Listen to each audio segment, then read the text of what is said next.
Zoop, zoop, zoop, zoop. This is what Tato Pink Flower Tero Mui. A poor boy in Niwakatemen, Kadu Jamo, Kaimazo. No Shabake, Shadaba, Nabawa, no Shabake, Shamai. No Shabake, Shadaba, no Shabake, Shadaba.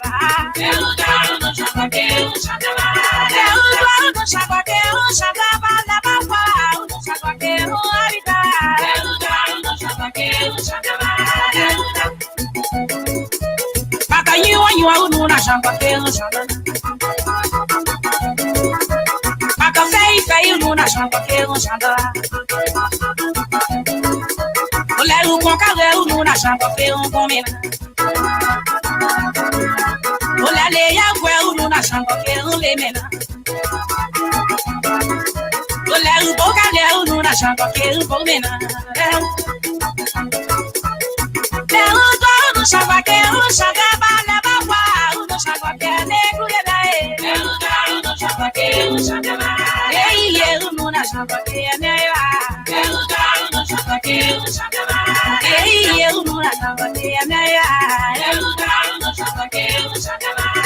E toca toca, e reca reca, e toca toca, e reca reca. Yende, paia, o pago, o prego, yende, yende, yende, yende.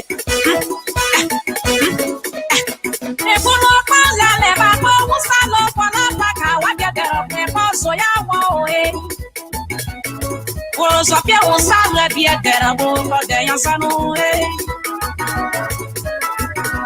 you want your son? There was all I know. I get on my bed. I don't work like a boy. You look at my son, won't be a son. Ya well, son. You look at my son, got a son. Ya well, son. Never got a son.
Good morning. Welcome to today's broadcast. I'm Afonso Zienso of the Liberia Public Radio and LPR TV. We want to welcome our viewers and listeners across the globe. Thank you for being here this morning. As usual, this is All Things Considered. It comes your way every Thursday right here from the New England Bureau of the Liberia Public Radio and LPR TV. Stay tuned. We're going to get this program going right away.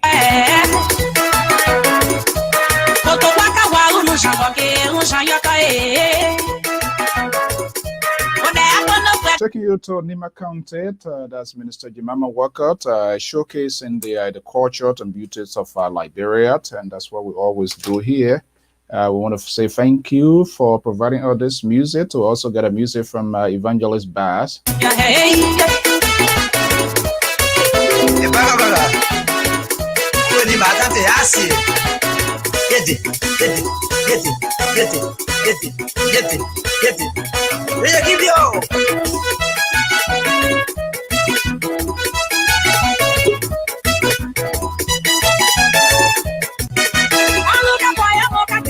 All right, very shortly, so we're going to get this program away, and I want to say good morning, good afternoon to wherever you are in Liberia, to other parts of the country. Let's start our theme song by Minister Bass Higher Praise, and we'll get the program away.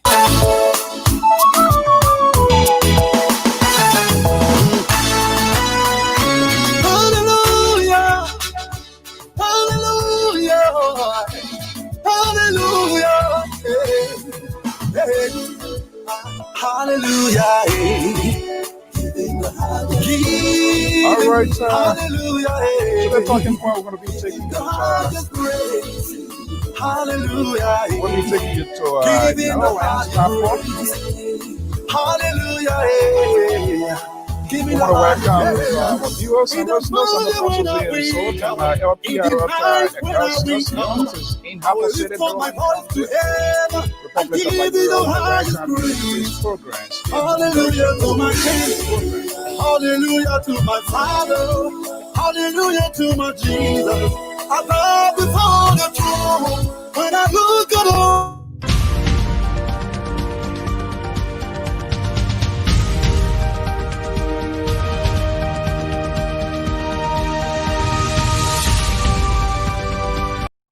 Good afternoon, Liberia. Good morning, USA, and other parts of the world. I'm Alfonso Ziensot of the Liberia Public Radio and LPR TV. This is your Thursday editions of All Things Considered. Today, we're going to be going to the southeastern south of Liberia to take a review of the smallest port in the Republic of Liberia. It's part of our quest to take the talking point out of Monrovia, Capitol Hill, to Executive Mansion, Foreign Affairs, and even to the City Corporation, but to see exactly what is unfolding in other parts of the country. Today, we're going to be talking to Mr. William K. Wallace, is the Managing Director of the Port of Harcourt, Maryland County, Republic of Liberia. Why? It is important, those places that we're bringing. Let me just bring in here. He's standing by right now in Harcourt City. That's the MD, the Managing Director of the Port of Harcourt in Maryland County, Republic of Liberia. Our national correspondent, Augustine Yuns, is also there, courtesy for he to get this arrangement going. Our guest is already here. Mr. Wallace, good afternoon. Good afternoon, sir. How are you? Good to be here. Thank you for granting us this invitation here to talk to you here on the Liberia Public Radio. I want to say a big thank you for honoring our invitation. Part of our job is to take the talking point out of the capital and take it to those that in urban Liberia because it's important. Okay, it is a tradition here to introduce yourself to our audience, yes, and we're going to get this conversation going. So let me just turn the microphone over to you to introduce yourself. Thank you very much. I'm William W. Wallace, the Director for the Port of Harcourt National Port Authority. Okay. All right. Okay. Simple, easy does it, right? Sure. Yeah. All right. Okay. Again, Mr. Wallace, again, I want to say thank you so much for being here and to say to our man, Yon. All right, so let's get the talking point going. Time is fast spent. You get work to do. I get work to do. Let's get to this talking point. How long have you served as the MD for this port? Again, let me say thank you. I've been the director for the Port of Harcourt from March 1st, 2018 to present. And Okay, that's good. So, talk to us here. Give a little bit of overview of the Port of Harper. What makes it so significant? okay, for the Port of Harper, let us look at the little brief history of the Port of Harper. As per the record, the Port of Harper was established in 1958. But then it was called the Harper Shallow Port. It was run as a private entity until 1972, when it joined the NPA Ports Network by the Act of National Legislature, and it was renamed from the Shadow Port of Harper to the Port of Harper. And since then, up to current, it has been part of the NPA Port Network. As you may be aware, the Republic of Liberia has 4 seaports: the Port of Monrovia, the Port of Buchanan, Port of Greenville, and the Port of Harper. And the Port of Harper having to be the smallest and the most underdeveloped port in the NPA network. The smaller. Why is it the smaller port, man? Because we have some energy to make sure that the small port can become one of the bigger port tomorrow. I Yeah. love that. And I love yeah. Yeah, I just made a put since we took over Mars, as I said, and then the Port of Harper in terms of land size is about 9.25 acres of land. The pier there is about 90 meters long, and then the water draft of the Port of Harper is about 5.5 meters a high tide, and then a low tide is something about 4.5, and the breakwater is about 150 meters long. And just for a little brief history of the Port of Harper. And then since the establishment of the Port of Harper, yeah, we had one major renovation or upgrading, and that was done 1988, 1989. And since then, Wow. the Port of Harper has not been able to have any reconditioning or any major renovation work. And before the end of the last regime, that is the government of Madam Eddie Johnson Sirleaf, there was a project to fence the port and do some major infrastructure development. But the project did not complete and the government turned in it. So they have most of the project, most of the structures renovation was incomplete. And so when we took over as the director of the Port of Harper March 2018, we were able to complete the renovation work, and then we were able to connect the port to the West Africa Power Pool, though the current is not stable, but at least we have current in the Port of Harper. And then on the administration of Madam Celia Coffee Brown, who was the then Deputy Managing Director for Administration and the at the MD by then, all cashiers in the port were promoted from cashier status to contractors. And then when the current MD took over, Mr. Bill Traore, and he also made some intervention to ensuring that cashiers that were promoted to contractors, part of them, about 17 of them, were also provided Okay. some So employment. yeah, let's have a conversation here, Mr. Wallace here. You talk something very significant in terms of the reconditionings of the port.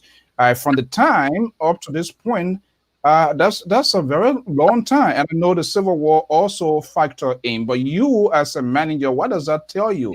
We can have a port that can be upgraded or reconditioned to meet international standard. My guess here, it also create doubts on the vessels and other people that want to do business, because security safety come first. Yes, actually, you are right. That is the major challenge that the port is faced with now. Since our appointment as director, we have been working with our central management, we have been working with central government and other uh, supporters of the port to ensure that we can attract some investors, that can help to do the upgrading of the port. But this has been the major challenge. And actually, currently the Port of Harper does not meet the ISPS compliance, so it does not receive a mainland vessel. We only run the feeder craft operation, that is just one journey boat from Harper to Monrovia, and that is a serious problem. So actually, until the port can be upgraded, until the port can be dredged, until the draft can be extended from 5.5 to at least of 8 meters, it still remains a challenge for the Port of Harper to actually realize its own development prospects or potential. So now, get me to the point if I'm going wrong here, Mr. Managing Director. I know the Port of Apple is owned by the government of Liberia, but operated by the National Port Authority Central in Monrovia, correct? Yes. So how Yes. those two institutions, the government and the NPA managing all of these ports, the Buchanan port, the Sano port, and that of the main port, which is the largest in Monrovia, uh, what are they considering in addressing some of these issues? I know we are talking about Harper Port today, but I'm quite sure there's a similar problem with that of Sano port and other Buchanan port. What are they doing in that direction? Yes. As I said, the government, especially this government, has been very much concerned when it comes to the upgrading of our ports in Liberia.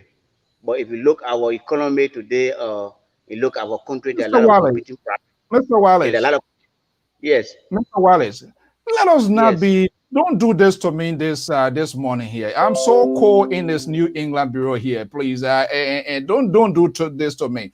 And this is not meant to just go on President George. We are government, but our government in the past, in the history, I I'm not sure what's going on. And again, I just want to be very clear here because these are places government gets revenue because the more attractive these institutions, these facilities are, believe me or not, there will be job opportunity. There will be the businesses. People are going to be coming in. You want to take the blame of these people here this afternoon or morning, afternoon from your end? No, actually, I'm just trying to be real to the issue. As I said, government have a lot of competing priorities. So Mm, Liberia has four seaports. We have the free port of Monrovia and the Buchanan port and the port of Sano, including the port of Harper. And I mm. say only the port of Harper currently is the only port that does not meet the ISPS compliance. It's the only port now currently in Liberia that does not receive mainland vessel, that it does not Wow. receive vessel from outside the country. But for the port of Monrovia, is up to date. The port of Buchanan is up to date, and the port of Sano is up to date. Only the port of Harper currently now that does not receive mainland vessel that is still outside the ISPS compliance that still deal with or local and domestic or trailing. So actually, as I said, NPA under this current leadership headed by Honorable Dr. Bill Trare is making a lot of effort to ensure that we can get investors and who can help to do the dredging of the Port of Harper.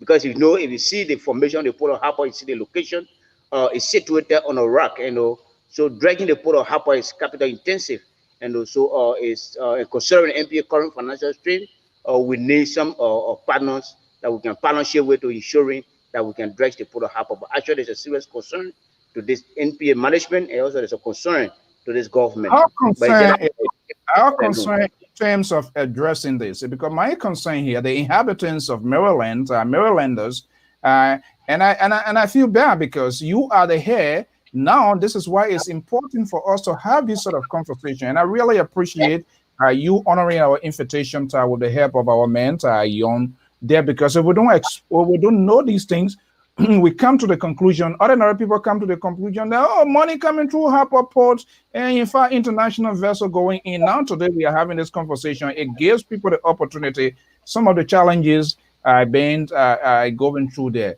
When you say they are concerned, are they working to address this issue or just concerned and put it to sleep? Yes, they are working to address the issue. We have meeting with two different investors and who came here who did assessment, and Mhm. but they have not responded yet to whether they will work with NPA to ensure that this project can be dredged. We also had a meeting with the concessionaire here. We have the Cavala Rubber Corporation. We have the Maryland Oil Palm Plantation because they too are interested in using the port because they have of the palm and the rubber here, and they too they are willing to make some contribution when it comes to upgrading the port.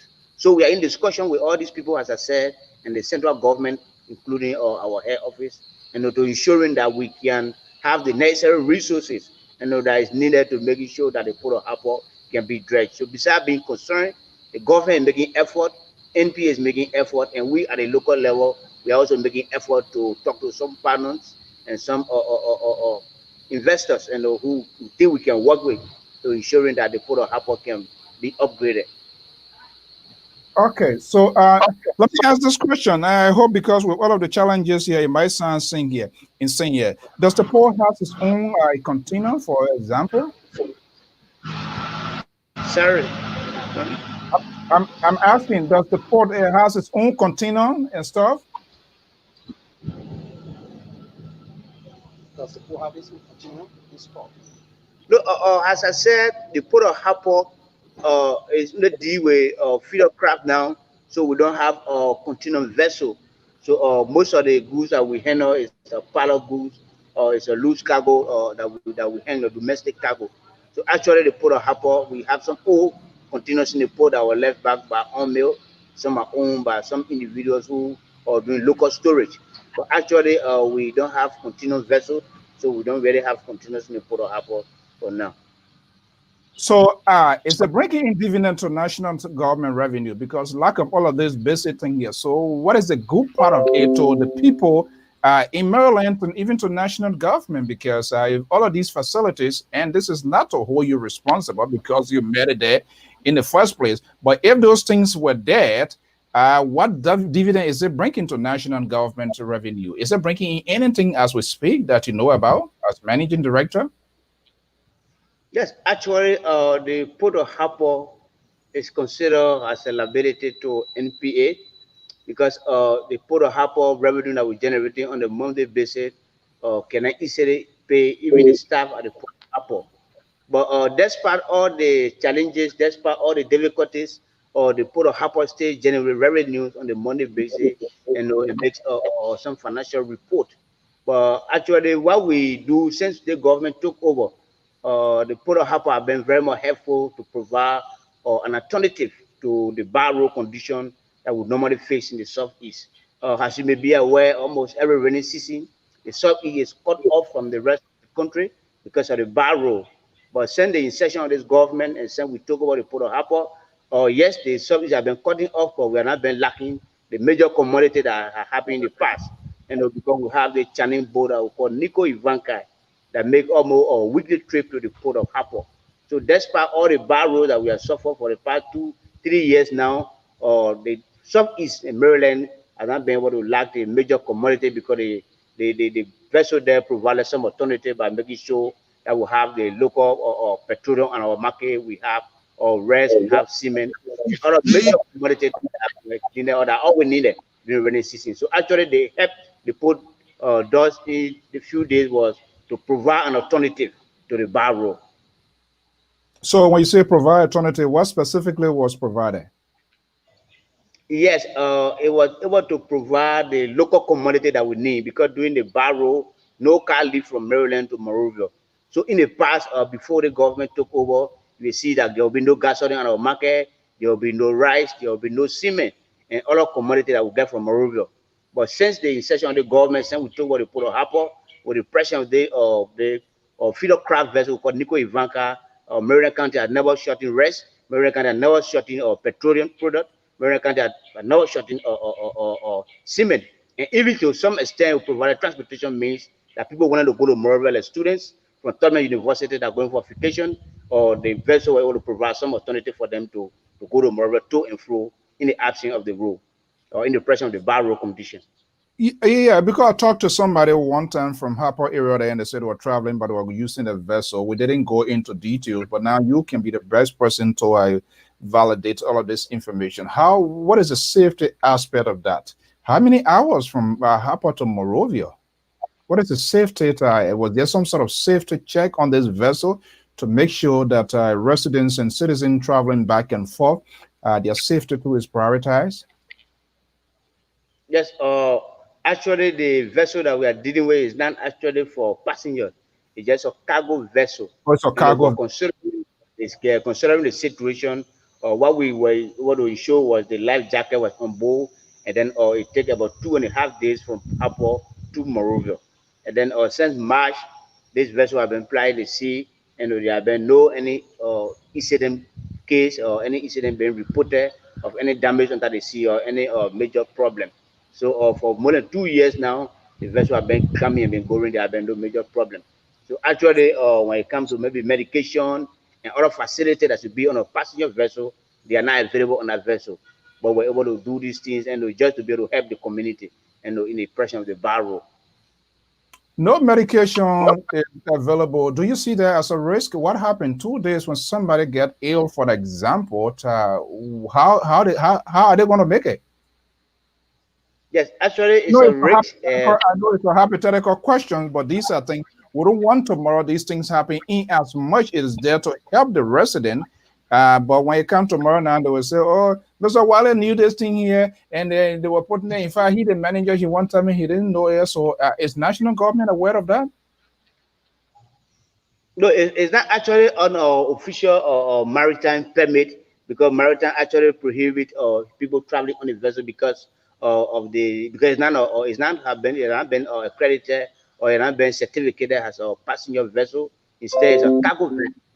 But in the case of an emergency, and Hmm. then we take that decision. It's not a regular decision or it's not a frequent way people travel to Moru.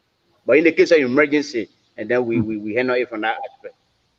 Okay. Well, folks, interviewers by our Facebook feed, YouTube, and Twitter channels, we are speaking with the managing director of the Port of Harper, which happens to be the smallest port, but it does bring in economy. It also boosts the economy of the country. That's part of whatever is going on. Mr. William W. Wallace is the port director. Our man there, Augustine Young, national correspondent of the Liberal Public Radio. Gus, don't hesitate to come in.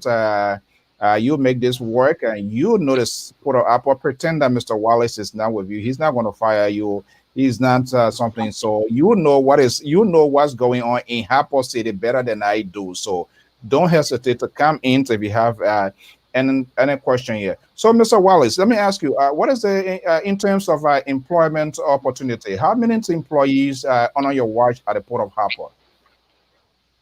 Yes, currently we have like 21 employees and we have 20 contractors. So the total workforce in the Port of Harper is about 41.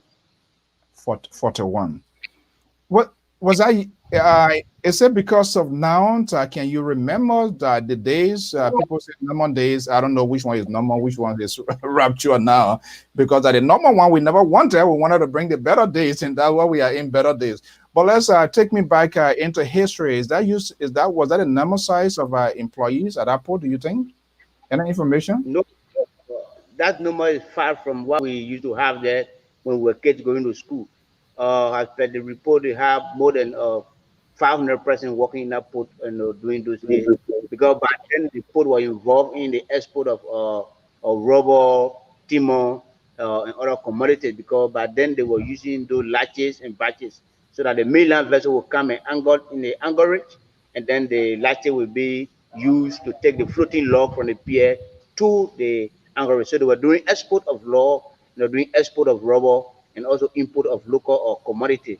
But because the war and a lot of things thrown into the sea, there have been a lot of shipwreck, and also all the areas, all the channels are blocked, all the navigation, everything have been destroyed and been damaged.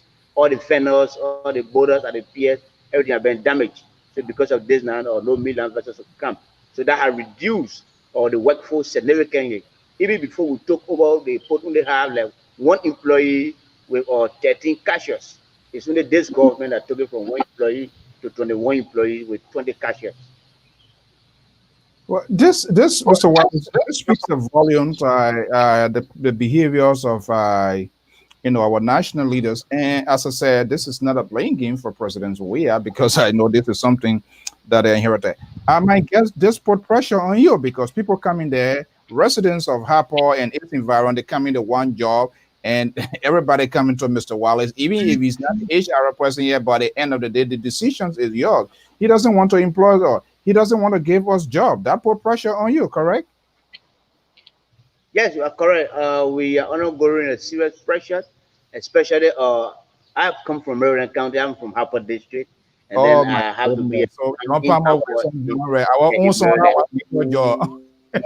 Yeah. So actually, that's a serious problem. But we continue to encourage them that we hope that something good will come in the nearby future, and so that the workforce can increase. Because actually, when the port of Harper is dredged, honestly, it will be a serious boost to the economy in Maryland and Southeast.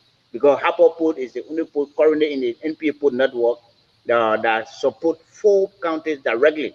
That is Maryland, Grand Crew, River G, and Grand Gide. And Grand Gide, River G, Maryland, the counties have forests, Right. and then we have concessions here that have interest in using the port. So when the major challenge is solved, that is when the port is dredged, when the draft is extended from 5.5 to at least 8 meters long, where we can receive mainland vessel. Honestly, the port of Harper will be of great help to Maryland County and the Southeast, including Liberia as a whole. Okay, take me through your administrative footprint here, since your incumbency as managing director of the Port of Harper. What are some of the things that you have count on, you can count on to enhance the daily operation despite of the limited resources at the port to get the job done? Trainings, for example. I know recently you spoke with a Liberian new agency of some sort of training. What has been the fruit of that training so far? Yes, actually, what we did when we took over, because we have what we call the security or watch guys that were in the port, so we transformed them from watch guys to LSP, and there was some training conducted for those security guys to be able to know how to onboard vessel and have other marine or ideas to be able to work in the port. And then we also are involved in the thick or transshipment, because we have the reforestation program that was held way back in the 80s in Glaro in Rivergy County.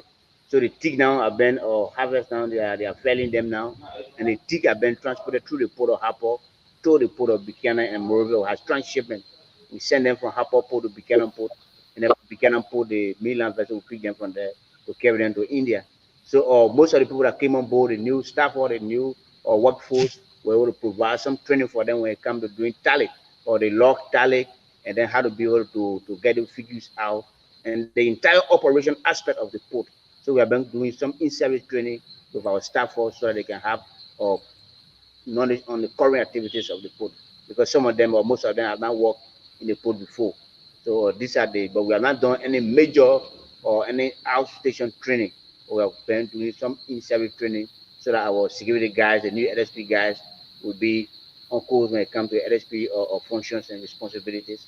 And those tally clerks too and the operation staff will know exactly how to tally the law, doing the loading and other stuff on the pier. So, can you say that even without little basic training, it has hence the capacity in terms of your the staff that functioning? Can you say bear out fruits? Yes, yes. Now the staff now they have the understanding now when it comes to loading log, when it comes to finding the volume of the log, because it was something difficult. How do you measure a log to get a volume? Because so we have some old scalers who were working the port before. That one Mr. Benico Rawasin and one Mr. Hush, and also these people who are work with the logging company before in the port and who are stay around. So they were contacted to help us to provide the basic understanding that the staff needed when it comes to the tally of the law. So currently, they all can do the tally, or they all can find the volume of the law, they all can do the scaling of goods, the cargo to be able to find the tonnage, because normally our tariff is based on tonnages. So the staff now, the MAE staff, the statistician there, they can do calculation of cargoes now to be able to determine the tonnage, even the petroleum product, and to change the liter to ton. So all these small calculation now, that's something that they are aware of now, and they can do now with minimum or supervision. Is Augustine Young behind it? Gauze. Yes, sir. So, wait, are you guys forming the Maryland coalition here this morning here to me? You're in Harper. This guy is in Harper. Are you guys forming the Harper region? I mean, when you're supposed to be bombarding Mr. Wallace with questions, you are the official residents of Harper. Come on. That exactly, sir. I'm just following the conversation from your end and trying to figure out other questions to be able Okay. to ask Mr. All right. I'm just killing you. Okay. So, Mr. Wallace, let's see here. Who knows there's investors inside USA, Europe, wherever. These people, they are all on the social network looking to invest for potential investment. If we were to ask you, what are the immediate challenges now being faced by the Port of Harper that you want to speak to somebody directly or indirectly, or even national government to address right now? What will you say? Yeah, as I said, what Harper Port needs now, let me be a little bit biblical. Like the Bible says, "See ye first the kingdom of God, and everything shall be added unto you." If we were to speak in that direction, what Harper Port needs now is the dredging of the port. Once that it is done, all other things will follow. Okay, we always like to engage our listeners because what we do is not about me, it's not about gods, it's about Liberia, and it's about the ordinary Liberians who out there wants to see the good thing of Liberia. So let me just bring this question out here so you respond as part of our onliners engagement. Kennedy Meyer is saying you need to improve the port before doing anything. You do not have the capacity for mainland vessels, only for small craft vessel. Is that a good assertion? That you, from by the connotation of this, he's telling you, I don't know whether the you refer to national government or the port of Liberia, but you are the one that I'm having right now. And he said you need to improve. Do you see it as a good assertion? Actually, yes, because that's it. We need to improve the port. So that's a good insertion. And then when you say you need to improve the port, he's speaking to me, he's speaking to you, he's speaking to the government, he's speaking to MO, he's speaking to all of us. I'm not talking to me. Go ahead. Go ahead. That's what we're working on. We need to improve the port, yeah. All right.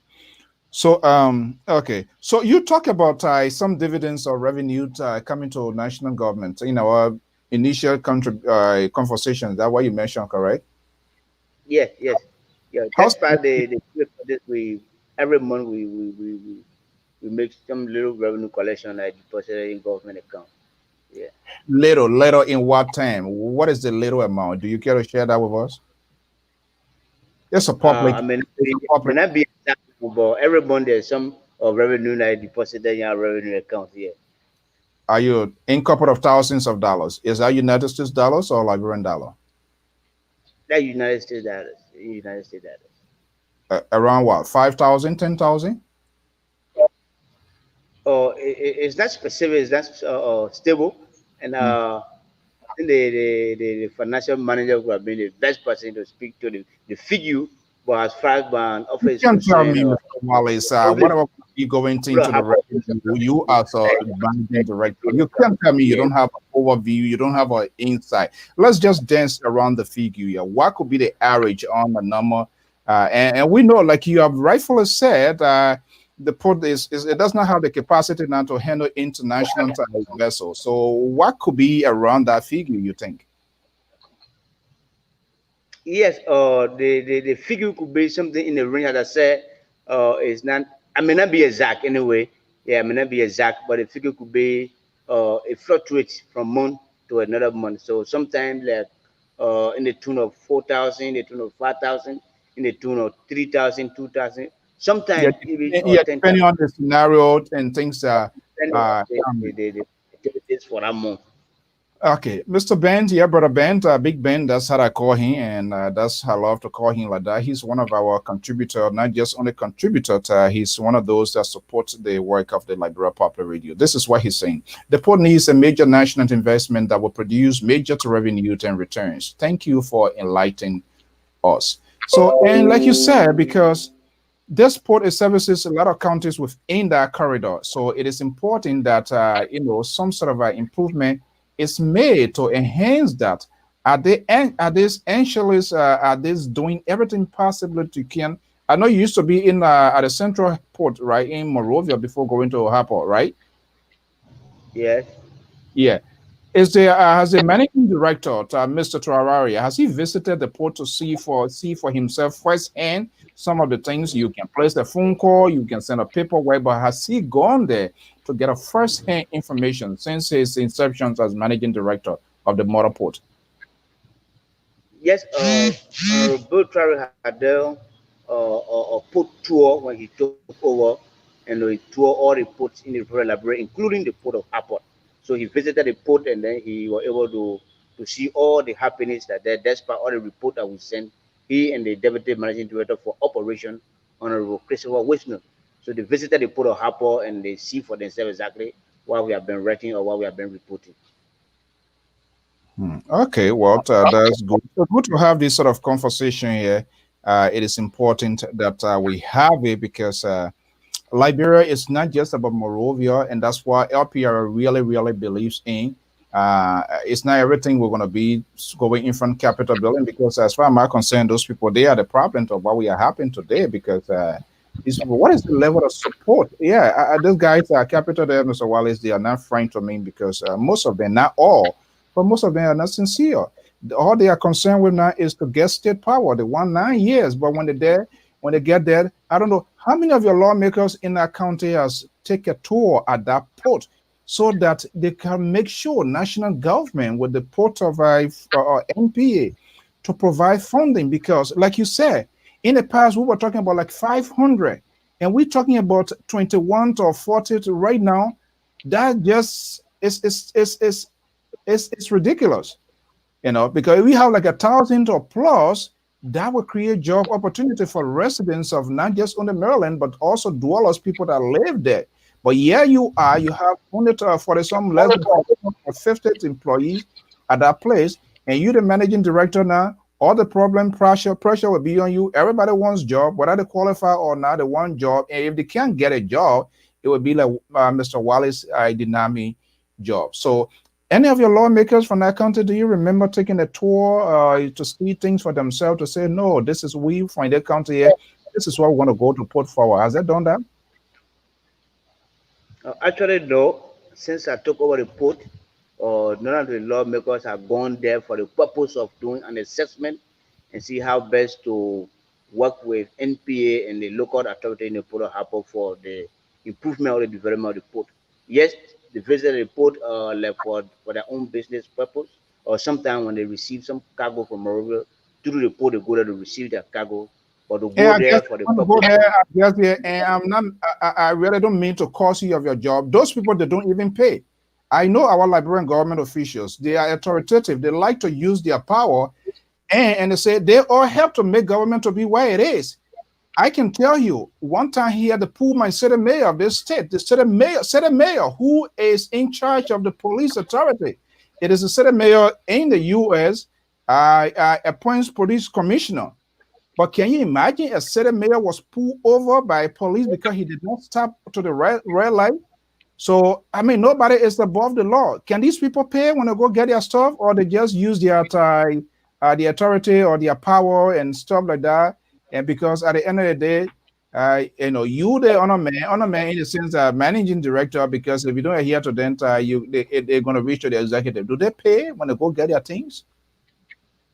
Yeah, actually, when they go there for their cargo, the two type of cargo we have for NPA in our policy. One day the cargo is for humanitarian purpose, and we don't normally tariff it. And so when they go there, these people, yes, that's the tactics. Those are the political ploy they always use. Think that for them own personal say they will attach the war called humanitarian. And by the time you get there, they start flying all in the flea market. So how do you know that it's actually humanitarian? Does the port people have the capacity to make a follow-up on those things that are coming, those goods and services? And I'm saying this to say, not to put you in a house here, but we have to change. If Liberia is to be improved, our leaders to the got to learn to be responsible. Yes, actually, for the law, because of Liberia, as I said, they have never visited a port for development purpose, but they go there for the cargo. When the goods come for them, if it's for humanitarian purpose, for donation, for community work, community initiative, they don't actually pay. But when they bring cargo to how to do it, that is business related, they have to pay, and they have been paying.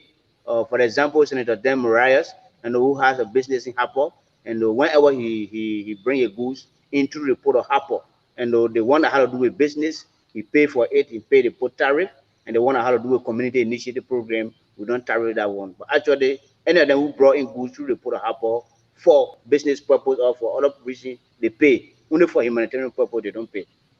Okay, well, I take you off your word, but I know how our people sometimes not sometimes, most of the time they try to abuse power. And if we are to hold national government accountable, including myself, all of us, no one is should be an exception to it. And that's why for us we feel very, very much important that we take this conversation outside of Monrovia, get it into other parts of the country, because Monrovia is just minute. You have rest of the 14 political subdivisions. And I believe it is important that we hear from each of these places and institutions that are making good significant part of what is happening today.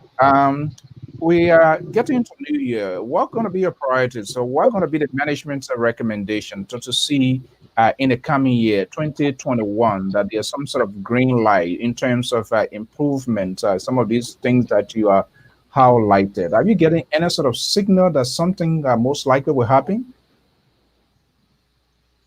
Yes, we are getting signal, but the signal is not actually that A, green as a online expected. support. Yeah, yeah. But the concern is there that the concern is there that we must do something to the port of Harport actually, and we are hoping that something will be done because I mean the actual thing is based on the investors, as I said, Mhm. and we Right. need partnership. Yeah, so NPA as an entity cannot do it alone, because the work in the port of Harport, is capital intensive. But actually, as I said, we have two major alternatives. One is to do the dredging of the port and to do the upgrading.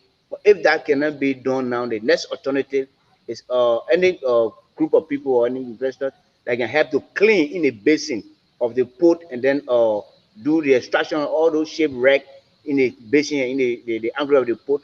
Once that is clear, then maybe we can rise to what happened in the past before, where the mainland vessel used to come and then anchor in the anchorage, and then we can have to do the same batch or latches operation where whatever we want to export, it can be exported through the batch and latches to do the offshore loading that used to happen in the past before the war. And so these are the two options that we have.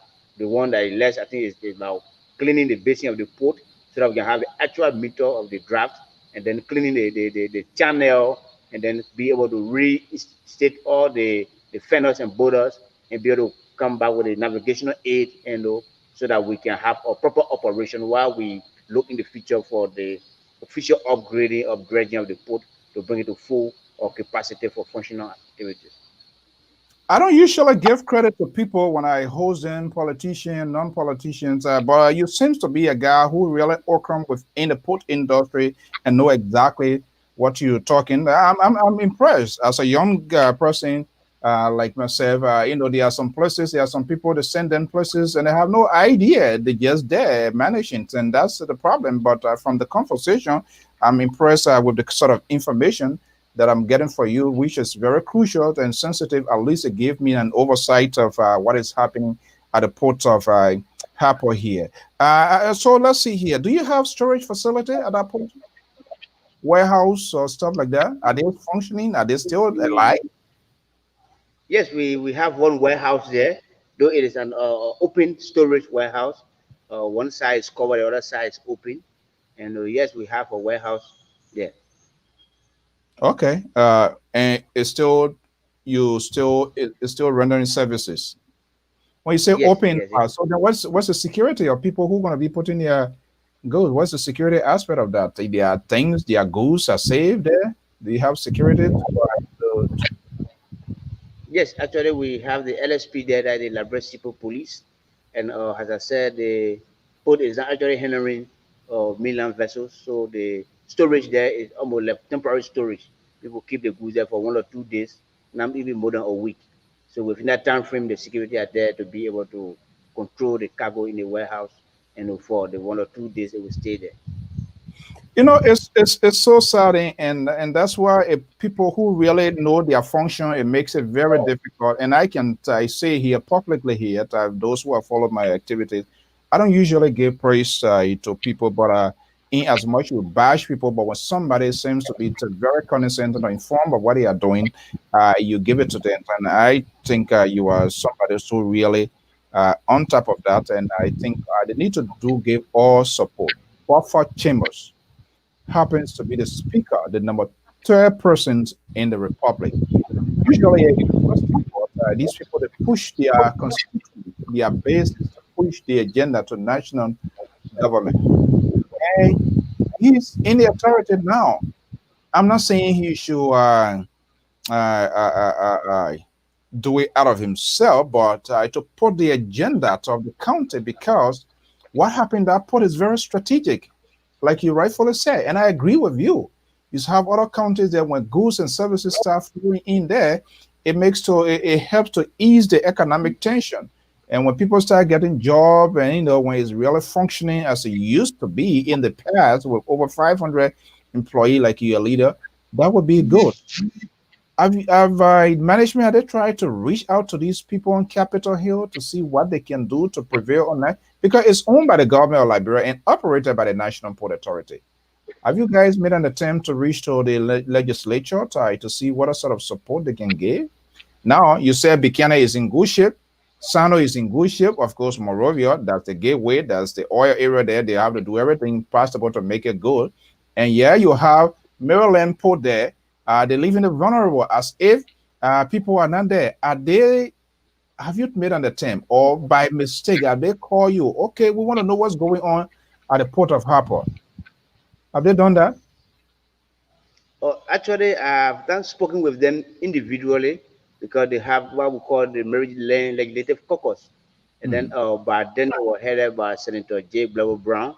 So I officially met Honorable Brown and then discussed with him some of the major challenges that the port were faced with and what contribution or what intervention the caucus could have made, in partnership with NPA and central government. And send they come from Maryland County, by making sure that the port of Harper could have some attention. And then he told me that he wanted to get back to me. And then he went to Morovia. When he returned and I talked to him, he said, yes, the issue of the port of Harper was discussed some time ago. But one of the major problem they have when it comes to dredging the port of Harper is where the port is located. And he said they have communication with some investors, but then they said they thought it was just easy, to upgrade the port of Harper. But it's situated on a rock, and also to blast that rock or to relocate the port of Harper. So these were options they were looking at. And but since then we have not talked. And then he These told me people, that they will. I don't like it for them, Mr. Wallace. Yeah, That part being there from Tottenham and all of those yeah, things. We need to address what is there now. Then we can talk about relocation. Those are kind of like a free talk thing there. That's how they are. Okay, let's see here. Madam Wadit Bryant is asking here. I'm just joining the conversation. I need information on investment opportunities privately. So that's for Liberian. You never know. Okay, I want to make some sort of a investment. So maybe I know he can't say all of that here, but if you can just brush through it, that's something people can do. And if you want, through our correspondent, we can get your number and share it out there to the people who you never know. There are a lot of Liberians here. They are looking to get good minds and good interest for the country, and they want to do their own, little investments and take business people there. Is that something people can do? Is there option for that? Yeah, sure. If you see the port of Harport is in the best position for fishery operation. So people can do fishing business here and open coastery in the port of Harport. Because the distance from Morovia to Harport where they have the coastery, and then we don't have much coastery in Maryland because so far we have only one in Plivo. So if somebody establish coastery business in the port of Harport, that will make us good money. And then the next thing could be equipment or business. The port of Harport does not have equipment, and so it poses a serious challenge on So even loading log. let's catalog when you say equipment now. Let's catalog one or two. What specifically are you making reference to? I'm talking about cream, and actually we have a cream in the port of Harport, cream, and how they call it, the low bed that can remove, that can move or continuous and other things, So, but All right. actually, if you have a cream business, could be something that somebody can invest in the port of Harport, and they will not regret. Now, cream bend there, my man. Let me take my phone and hand from inside. Okay. Somebody seems to validate what you are doing here, Mr. Joe Wase. Great job, brother. Keep on the good work. I know what you can do. You are a good leader from our days in Ivory Coast. So you see how everybody keeping track of what people have been doing. Do you know this fellow, Joe Y? You remember that name? Yes, I know him. He myself play for the same school, play class league together during our refugee days in the Ivory Coast. Oh, you see, refugee becomes a manager. Now there's a game change. This is why sometimes the life that we live is so narrow, and other people don't understand it. They think say they live here today, and that's the end of it. Now, if you are a son of a bad person, I don't think Mr. Wow will have come out here. The very first thing you're going to come, you say, "Oh, I know that man. That man was corrupt during our days." So that why they pull like that, you know. So, and that's so quite where I was correct because. Based on the information and the questions that you are answering, I see a very authentic and very much in a honest faction. And I hope national government and those that are in authority, they will help to make people who really have the country at heart and people who really want to do something. They will give them that sort of support because if you know it and things are not available for you to work, it makes you look like a novice and like people other people just judge you, oh, this man not know anything. But if you don't have the support, if the logistics are not there, if things are not available to work with, it makes it very, very, very difficult. What, Mr. Wallace, we want to thank you so much. What are some other big things that you really think perhaps I have not asked those questions you want to share with our audience and the general public? Yes, okay. Again, let me say thank you for the show. It was actually appreciated. One thing we want to say had to do with the same Port of Harcourt and will be giving some urgent attention. Currently, as we speak, government is losing revenue because of the incapacitation of the Port of Harcourt because of the draft limitation. We talk about the CRC and the MOPP. They are involved into rubber and oil production, and they are shipping the rubber and the palm, raw palm to Cote d'Ivoire because the Port of Harcourt cannot or do what they want to do. It cannot export the rubber. So they transport the processed rubber by road to Aricos to go to the port of San Pedro and the port of Abidjan and for export. And even now, CRSC, MOPP, and GVL are jointly building a factory. This factory could be the largest palm processing factory in West Africa for Safeca group of companies. And 1 or 2 years from now, the factory will be ready to process palm oil. And if the port is not prepared, it means the palm oil again will be transported to Aricos to be shipped through the port of San Pedro and the port of Abidjan. And this will cause a huge loss to government. And so we actually acting and any other person who can help to making sure partnership with NPA so that the port of Harcourt can be ready when the factory is ready to produce or process the oil so that that revenue can come to government instead of we producing the palm on our soil and then the huge revenue goes to the port of St. Petro or the port of Abidjan. So actually, these are things that we thought were necessary to mention and so that they to draw our attention the reason why we should get the port of Harcourt special attention for now. What? So, Mr. Wallace, so it means this port is now rendering any services now, despite the limited resources. We next to Cote d'Ivoire is not doing anything as of now, as far as you are concerned.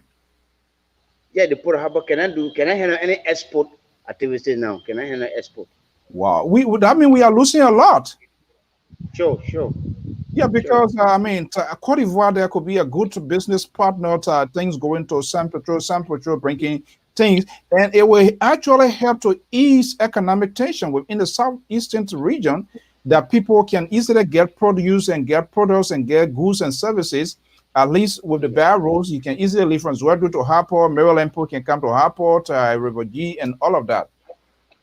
I don't know. I think we need to, hopefully, maybe through you, we have to get Mr. Traoré, Bill Traoré. He's the managing director. Hopefully, we can get his contact because the thing about it, we have to go beyond. And I know the kind of positions people are in. For you, you can press it, you can put it forward, but it will tell you, say, okay, okay, okay. But when it comes before the full estate, we want to shove some questions down your throats and demand answers. Are you in favor of that? Sure, sure. I think it's good. And on Quarry, I don't think you have any problem. He will actually appreciate that, because one person who everywhere he went, he also spoke of interest in making sure that the four posts of Liberia can all many SPS compliant to making sure that we can establish international trade that will better push our economy and provide the kind of needed job opportunities that our citizens deserve. So he will Yeah, actually support the ad. yeah, and yeah, Uncle Ben. Seriously, it's a major loss of revenue, and that's this is not my word. These are reactions of real-time people, to Liberians who also have interest in the country. It's a real loss because, like you are saying, if we really going to be trading, like what you're saying, 2 years. By the time we go look, that 2 year, if that factory is completed, and instead of the Port of Harcourt to be a direct beneficiary, the resident, the southeastern side, government revenue, and start taking the St. Petro again, that's a serious problem. I think we need to talk to people really to get some answers. Hopefully, we're going to talk to you behind the camera through our man. Gus, Yes, sir. my man, I'm not happy with you here today. So, are you guys doing Maryland thing on me here this afternoon? But okay, Not talk to us. exactly. Let's pretend here, and you are. I will authenticate. I'm not saying what Mr. Wallace is saying, not true statement, but you are the independent guy to validate and verify some of the things that we are talking here. Talk to us here. Come on camera here. Let the people see you as well. It goes. You taking note here. Talk to all. Let's pretend Mr. Wallace is not sitting by your left hand side and turn him off and move him on the camera here. Can you to validate all what we have been hearing from him? Yeah, quite frankly, what you have said, those are things that are actually happening to the MPA Harper branch. And there are so many things that the government of Liberia needs to improve on with respect to giving support to the ports across the country so that Liberians in other parts of the world and those that are in the country will also make kind of a great impact and benefit to so many initiatives. Because even yesterday we went to Kavala to do some assessment and other report because as parent visited Kavala to make some donation. So we were also there to interview residents of Kavala to get some information. And people are saying that 50% of their activities is left on Ivory Coast. It will interest you to know that somebody will get involved in sugarcane after using the sugarcane or plantain, whatever, and then process it to get cane juice, take it to Abidjan to sell to get some money to help themselves. So if they put in Harper is actually making some great impact and being supported by the government of Liberia and other Liberians in the diasporas, and maybe partners who come and join the government of Liberia to support the process. In my mind, I think the Southeast and other counties in Liberia will really, really be a better place to be because it will interest you to know that when our roads are caught, disconnected, especially in this region, things can be very, very difficult. But like you regularly said, for the past 2 years in the Southeast, despite of the challenges, the port is actually trying her best to do some other great interventions with respect to that cargo or stuff you're talking about that is in partnership with the National Port Authority or Harper Branch. They are operating major commodities, talking about rice. They are in Harper. So most of the time when we face the kind of challenges with respect to the hike of the price of commodities, it's not like going so hard. It will interest you to know that a few times, like a couple of months ago, as far as Margibi, Bombay County, where people are buying 25 kg rice for like 4,000 plus, we were still buying 25 kg rice for like 3,600 at most. Wow. So you see, a port of Harper is actually being supported by the government of Liberia and other partners, and maybe Liberians in the diaspora can invest to come to the port and say we want to do a partner with the port of Harper to get involved in some business that what he talked about, or cream or what are important materials. In my mind, Liberia will definitely make great impact because you look at the record he spoke about prior to the war, having like 500 plus person employed the National Port Authority or Harper branch. And at this time now, it's unfortunate to have less than 50 persons working. This is a huge loss. It's a That's an serious economic. Yeah. Okay. Our man coming here. This our man call himself Daka X Saya put it etc. He's the guy, the voice of Sano as well. Yeah, man, there's no trouble people in the diaspora. Why you come with Saya put a bindi? Okay. He asking here, and we're gonna follow with him to see whether we can get word from the Sano port out as well here. He said, what support can the diaspora community offer to the port? What do you think? What can the diaspora community offer? Well, in my mind, what I think Liberians in the diaspora But need to fall in love. let me get it from the manager. Yeah, I mean, let's Oh, hear okay. from the manager so they can say, but we're now your correspondent, the manager now. So, Mr. Wallace, and Yes. my friend and brother here, he's asking what sort of support when you say the diaspora and like the other lady that asked, what are some of the things that you think that they can support? Wait, Yes, actually, when it comes to the port of Harper, as we said, the dredging is capital intensive. And then we only have the cargo vessel that is moving between Harper and Monrovia. Only some during some emergency cases, we can allow a passenger to travel on it. The one thing we will have interest in, it will also be a passenger vessel or mini passenger or boat that can convey passenger from Harper to Monrovia. Because actually, until the road is fixed, transportation from Maryland to Monrovia still remain a bigger challenge. So if our partners, if our relatives, our brothers and sisters in the diaspora who partnership with those vessel owner who can build a mini-sized vessel considering the draft of the Port of Harbor, which is 5.5 meter for now, to build a mini-sized vessel that can maybe take up to maybe like 300-400 persons from Harbor to Monrovia. I think that would be a great help, to be able to move people between Monrovia and Maryland County while we are waiting for the port to be upgraded in the future. okay. All right, it's 1:05 Eastern Standard Time. Let's see here. Let's assume the President of the Republic of Liberia, Dr. George Weah, he is the chief executive. Ultimate, a strong decision comes from the executive, it trickles down, and is implemented.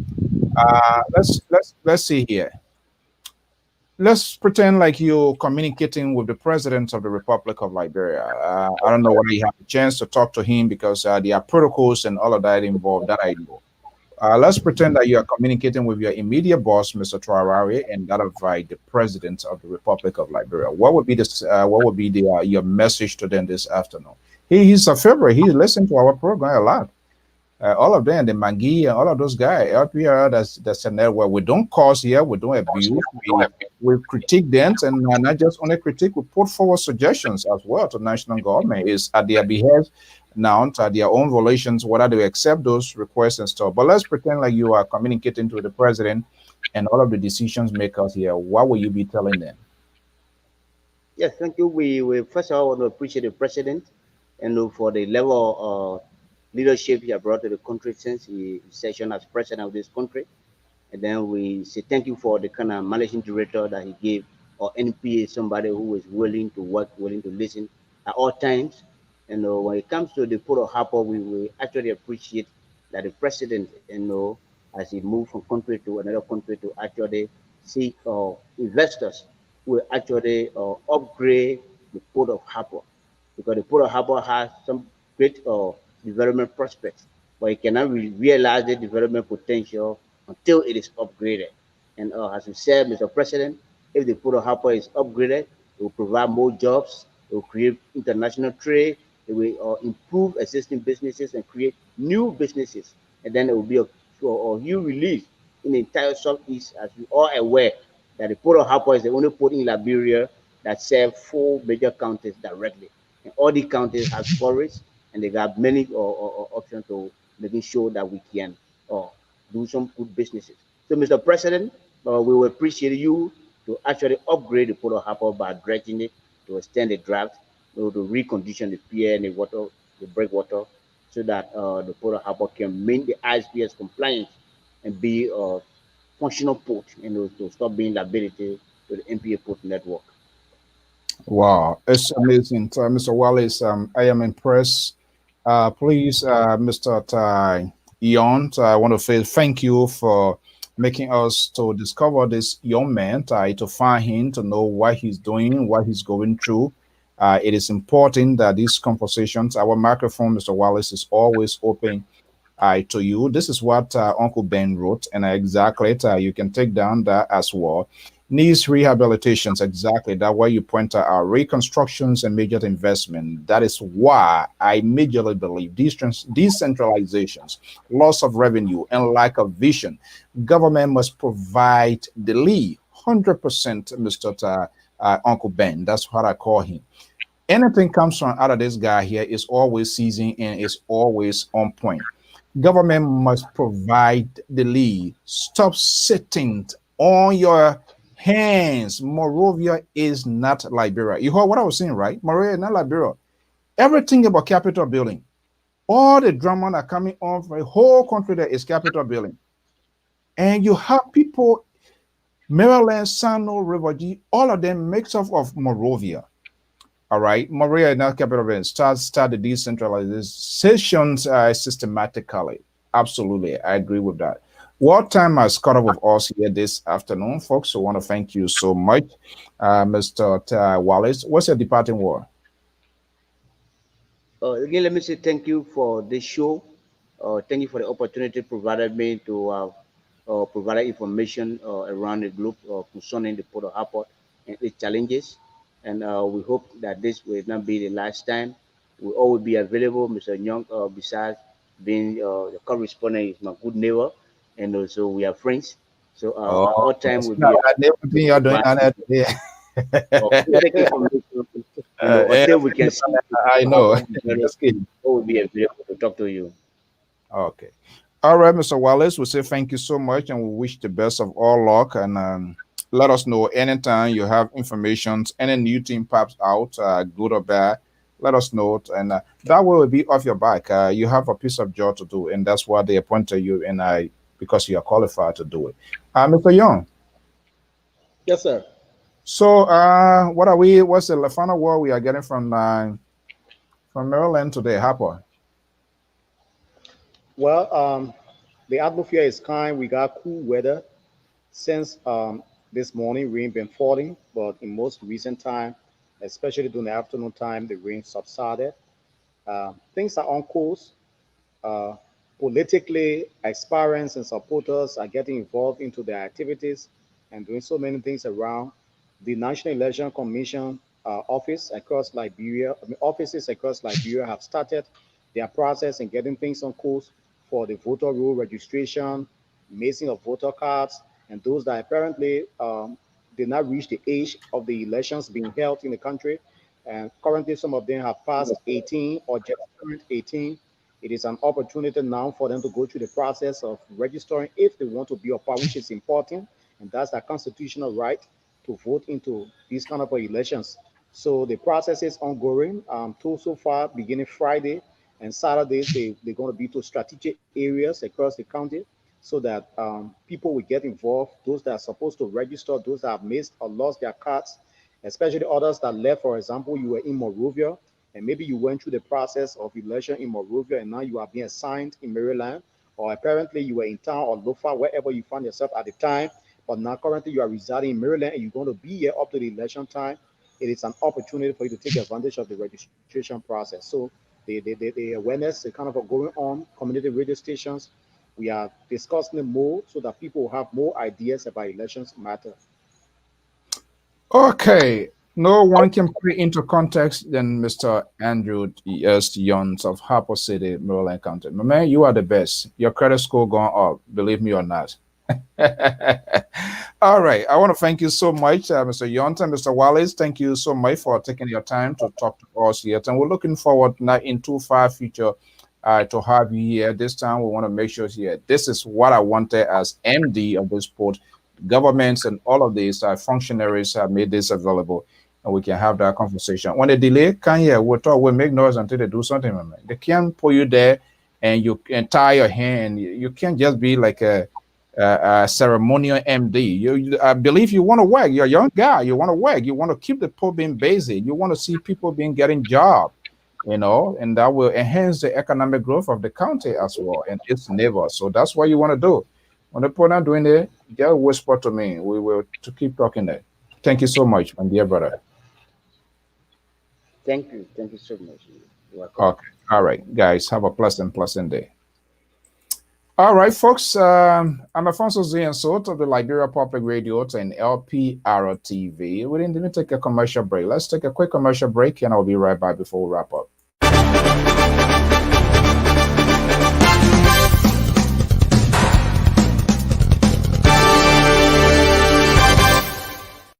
You've worked for months to bring your or your client's event to life, but unfortunately, the world had another plan. In reality, the only thing you lost is the venue. We take your vision for hosting a virtual conference and bring it to life online. No matter how complex your agenda is, we produce a smooth, engaging experience. Call the Liberia Public Radio today and schedule your event. Our number is 682-433-8802. If you prefer to submit your request via email, please send the request to liberiapublicradio2012@gmail.com. Our staff are standing by waiting for your phone call.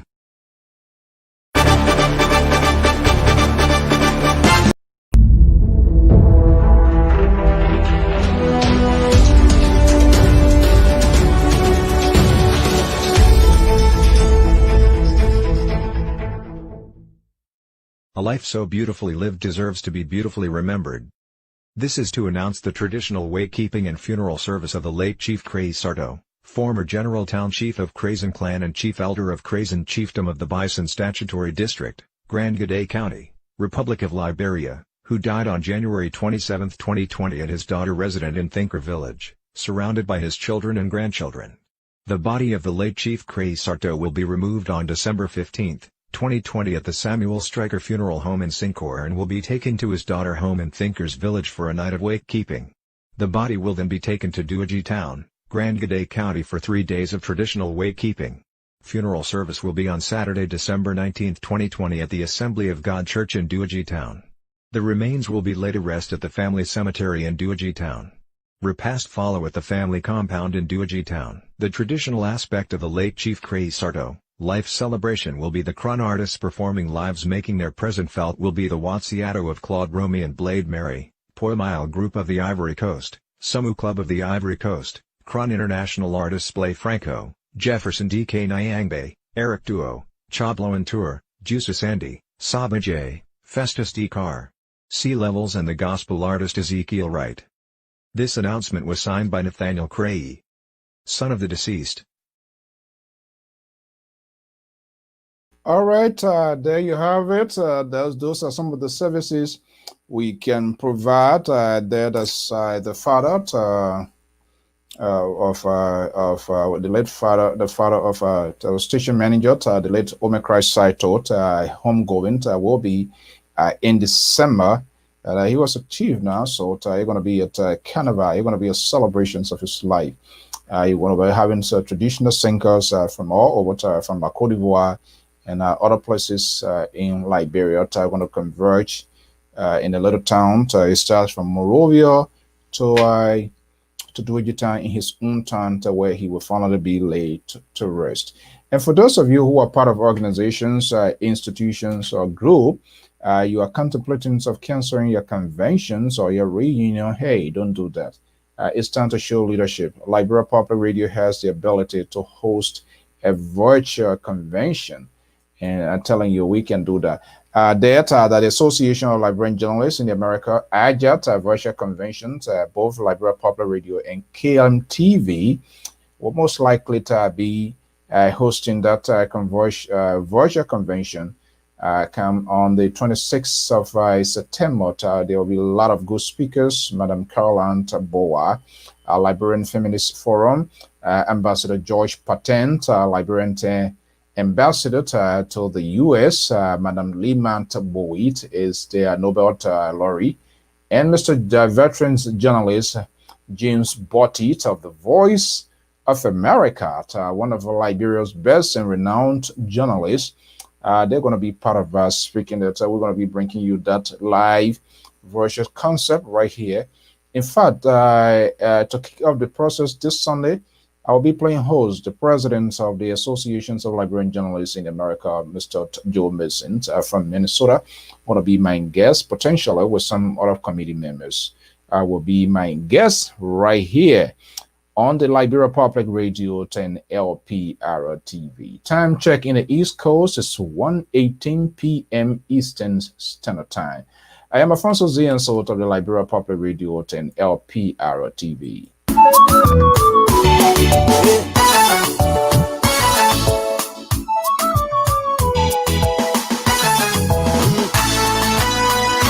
Hallelujah, hallelujah. For those who want to draw the curtain down here to get us in the same walk about I can see their Monday by the time you can't even bury in the Oma. Hallelujah.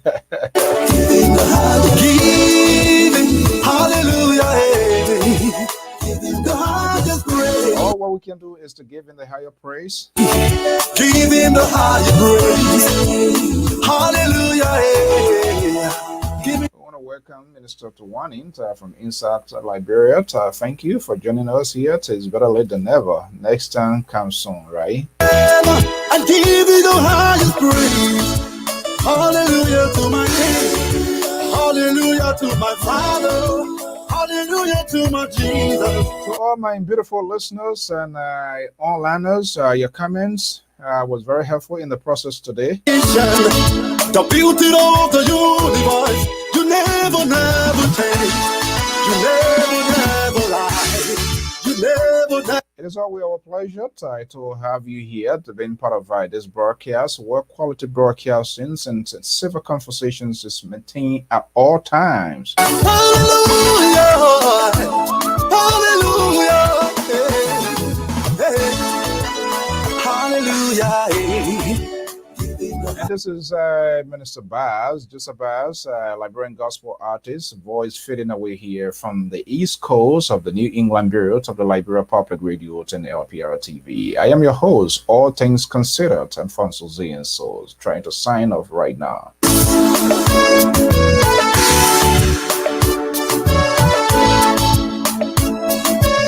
Uncle Bent, my man Saya Puret, Pa Joyce, and all of those that took off your time to share your toys this afternoon with us, President J.J. Dennis of the Western District Associations, and all of you people, Sweetie Dan. Okay, Sweetie Dan, thank you so much. And all of those folks, Kinsley, and all of you, Mr. Joe, Wadi to Brian, and to count people, it makes people what? Less important. But I want to say thank you so much for joining us. We have to keep the conversations in a civilized manner. Even when we are talking to the government, what are you for or against? I myself, the only time I can listen to somebody, if you respect what I'm doing, you can disagree with me. Or you tell me I get long hair, then you want to call me on this negotiation table, that long hair will butt you. I'm not going to be the Donald Trump who wants to punch people for teeth to come out of their mouth. But we have to. There are so many challenges in Liberia.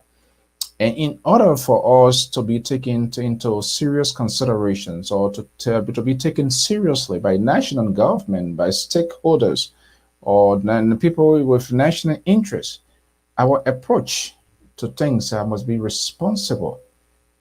And I know it's something that we have not used so because we are so much used to we dive into too much of ugly stuff, and that's what Liberian ties love to hear. But it has not helped her, and there's no indicators or there's no indication that it will help. So we need to figure out a way out, and that is to have an honest conversation. To moderate our tone, to soften our tone. As we critique, we must also put forward alternative plans. We might make suggestions, we might make recommendations.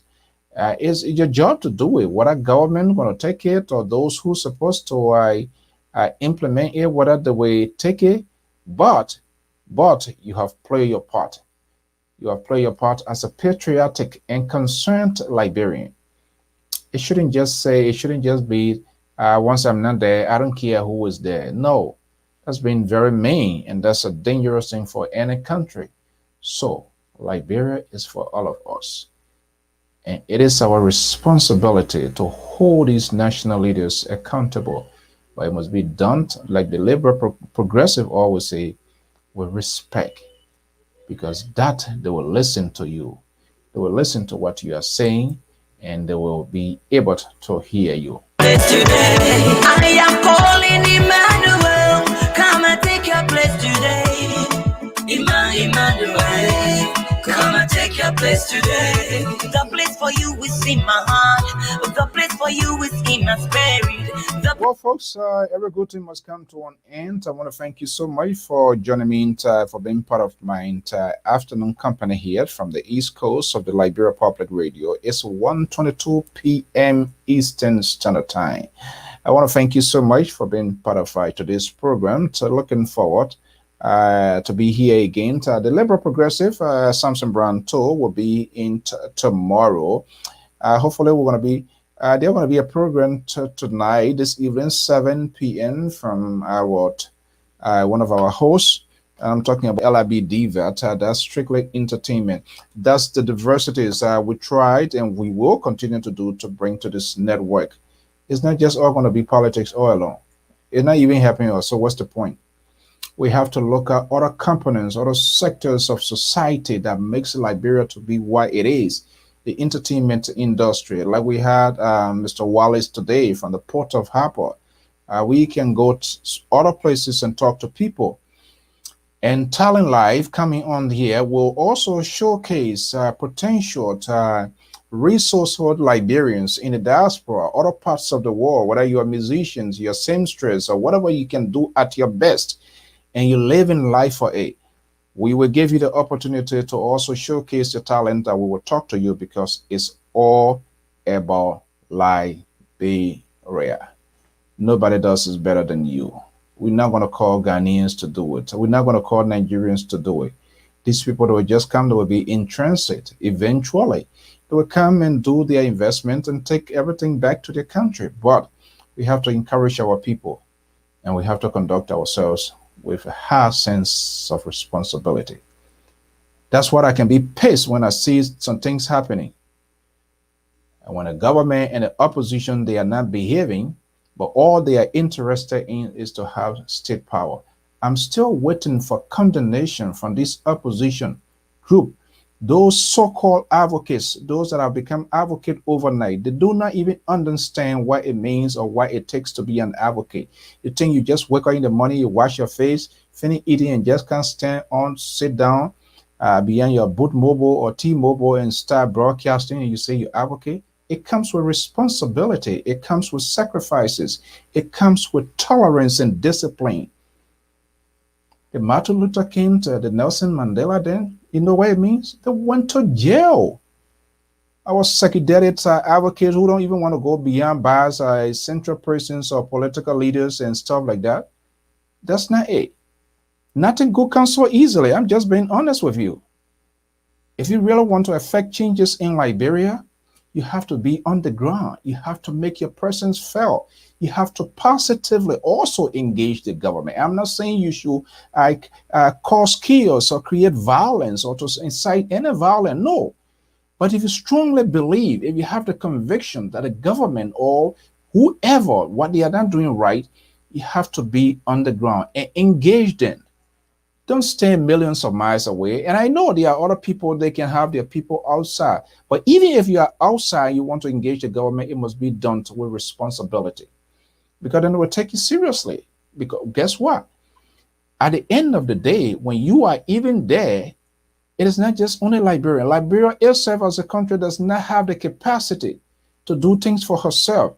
You're going to turn to the international community. You're going to turn to the friends of Liberia. And when these people see you that you've been behaving like a child and you're not being a responsible person, believe me, they will not be comfortable to have a negotiation, to go into conversation with you. That's why people don't know. That's why they don't know. It's not just all about talking, but the manner, your tone, the language, your conversation, it will pave the way that you can sit at the head of the table and people will listen to you. You're listening to some of the interviews of Bobby Wine of Uganda. And he was a musician, just how George Weah was a soccer legend and he turned to politician. Bobby Wine was just a musician, was in the ghetto. But there was some sort of divine intervention that took place and he decided to go into politics. But when he went into politics, he becomes more responsible. His thoughts, his discussion, his conversation, his tone, his engagement becomes more mature and seasoned. You need to sit and watch some of his tape when he sat with Al Jazeera, major international cable wire. When last our opposition, when the last our even government people, but let's say the opposition, because they are looking for state power. And they have all reasons, and it's all right. But what I'm saying here, they need to sit down with, they need to conduct themselves responsibly, not just coming to LPR TV, Fork TV, Spoon TV, and all of that, and sit and people make fun and think. No. Sit down with major international cable wire and put your plans through. Answer all of the tough questions. And see how the international community will consider you. The young man, Yoweri Museveni, is one of the worst dictators now in the world. Stop that young man from even conversing to campaign for in his own state. So see how. In fact, there was an attempt on his life. They tried to assassinate him and his driver was killed. But when his people wanted to go on a rampage, he spoke as a leader. He said that's not what he believes in. That's not what he offered. He's offered a better change because he sees that as a political ploy that will still make Yoweri Museveni to stay in power. And he took that case with the international cable wire and spoke with Al Jazeera in an exclusive. I'm waiting to see when our people will sit with Wolf Blazer or the people there and tell them the actual problem if they think that's the problem. But if you are behaving like the same very George we are government, then there's no need because you'll be worse. You just conducted a little simple primary and you want to chop one another heads up. What happens when we give you state power tomorrow?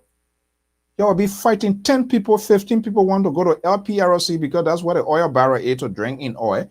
20 people want to go to a national port authority because that's the gateway to the country's economy. And you're going to be a chaotic situation.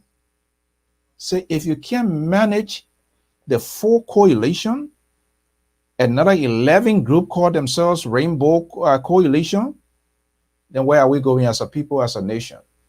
That's why sometimes I can be upset. And that's why when I have politicians, these people here, when they start talking about this future, I will. I don't offer that. I want to tell you what you can do now. I'm waiting to see it. Even some of the, I listened to another man, Manipaka Des Moines this morning. He said Taylor being in jail now is 17 years, so it's enough. That's complete nonsense he is telling the Liberian people. The crown was not for Liberia, it's for Sierra Leone. So yes, is he not informed that Sierra Leoneans' blood wasted in that country? These are people that want to go to Capitol Hill. These are people being incorporated, embraced by CPP or whatever group of opposition. Such a man with that sort of challenge and my little son, 9-year-olds, he can't even give that. He can't even make that kind of thought. It doesn't make no sense. He's not even arguing what he would do, what his senatorial bid would do for the people of Bond County. Instead, he wearing the face cap now that when he's elected, he would do a letter to the international court to have Charles Taylor released because he's still on in jail in the interest of African solidarity. We got to move ahead. That's been so stupid. And if Bond County give such a man a chance, a good as Mr. Amos Joyce said, he leading our cause.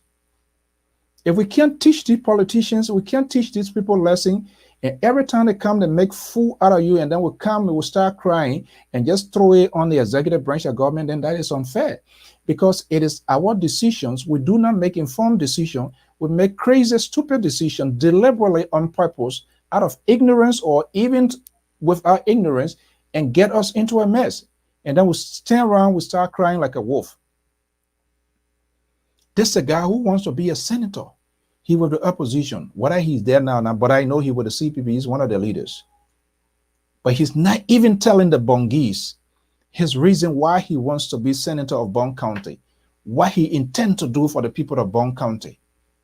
But now he's wearing the face cap, the necktie, and the chewing the bubble gum that he would do a letter to the international community to have Charles Taylor released. In fact, Charles Taylor is being held not because of the crime that he has committed in Liberia, but because of Sierra Leone. Well, history proved that that is correct. But is that what he's supposed to be thinking about now? This is how we have people without vision. They wake up, they say they want to be because somebody else is there, just so they too they can be there. And I've not even seen any of the opposition to calling out of that sort of ridiculous statement. And he has been a supporter of Taylor in the past. Everybody talks that. We all talk that directly or indirectly. Okay. But he's not considering the fact that he wants to occupy one of the prestigious to be a senator. That house is a house of Edda. But unfortunately, we have babies who were in diaper now and they are there, most of them. And people do not have the guts to tell them. This is a guy who created a drama when he tweeted of AK-47. And we have opposition people, these so-called advocates around here, crying, talking like a little chihuahua, and they were giving justifications of his action, that he was speaking metaphorically. Now, his metaphoric tone now is coming to reality that when he's elected, he will ask Charles Taylor to be the next to have him released. And Charles Taylor should be in Liberia than any other person. So he does not even value the lives. Let's put aside Charles Taylor did not do anything. But the lives, destruction that he caused, and even for which he's being held by in the Hague because of the crime committed in Sierra Leone. So you want to tell me these people, they're stupid, they don't know what they are doing? And that's been disrespectful to the country and even to the people of Bond County. But he's good. He's unveiling himself. He's still talking. He's still vomiting. Well, I think we need to know more. Even though I extended an invitation, he agreed. But who knows whether he sought consultation with other people and he decided not to come, because he knows when he come here, he's going to answer some real questions that are going to shove down his throat. And other people listen to them. So we have other friends who are not Liberians. And we'll have people who wants to go into the Senate, the House of Elders, who make informed, who takes critical decision, which is a separate branch of government, the legislature, and that should hold the executive branch of government accountable. If you have people that have to be making loose statement, and that nobody can come, and they can't come out to denounce that, and these same people still hanging around, and they say they want to be what? They want to be senator, they want to be representative, then that's a serious problem.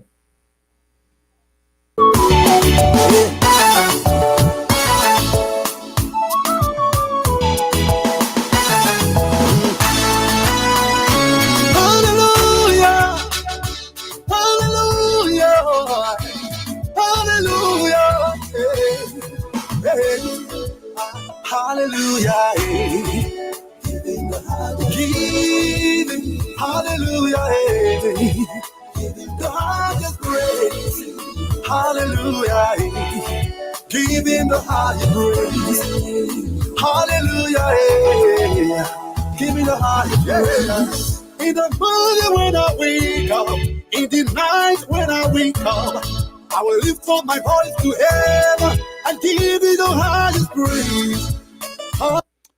What we're going to be doing that, we're going to be wrapping up here. Let me see here. We value all comments that come here. Johnson going on the phone, so that boy is making noise. Even though Charles Taylor is already in, George Weah government, because his vice president is the white. We have come over that, and these are some of the things. Well, I do not believe crime is being transferable. The Liberian people may make their decisions, and they have the right to have rejected that by going to the poll and say, hey, and maybe entire her with it. But if they fell or they fell at the time, she was vindicated, and that's what it made her. I'm not the one to want to do that. But if we even slept before, that should not be the justification that we should continue to fall by this wayside. And I'm not a guy who say, okay, because it happened the last time around, so it happening now, we shouldn't talk. I think that is unfair. We need to hold these people accountable. We refuse to do that. We didn't do that. And that's why it get us to be where we are. And I don't think it is late. And part of the reason we have reckless and loose government that does not have regard for her citizen is because we continuously and deliberately continue to elect people, either because of their popularity, either because of their beauty, and all of that. And it goes to the president. It's even happening in the West here. Look at the interview, the tape now that just coming up with Bob Woodward of Washington Post and that of Donald Trump, another goat. So it just speaks to the volumes that the entire country is in a serious problem. I listened to the tape or whatever tape, a lab tape of these ladies describe the higher office is it must be it is a unique place. But see what is happening. And people, the tape the surface. But it's a good tape, but these are voices. And even talking about our president.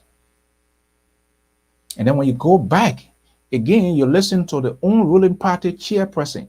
This is just insane. Like to take government to be like a national government. It's not a social club. They're not a boyfriend-girlfriend business. We can do that out of work, but when it's time to do the people work, do it for God's sake. We all do crazy things after the official work, but hey, don't do it and just throw it out there. How do you expect the people to respect that office? Now, your behavior validates some of these people. Will question some of those people who sit and abuse and abuse and abuse and call all sort of names. Some of us are saying that's not a way to go. We do not have control over it. It is at their own way to keep the. But when you do this thing and when it comes within the public domain, you just validate the arguments of these same very people. So then how can somebody stop them from talking? Your party chairman said ridiculous thing. And you as a president, you as a government, you fail to take administrative or take a decisive decision. Will you go tell Private Key now to start cursing? Because those are the things, some of the things I'll be saying. I don't have proof. Even though the audio came, I haven't seen any reaction. Somebody may say that not everything you want to react to on a social network. I'm not sure whether this person is calling to participate. But it is sad. And when the people are going to be taking government to be like running some sort of a social club, then it's not taking you anywhere. To run the national government is a serious business. It comes with responsibility.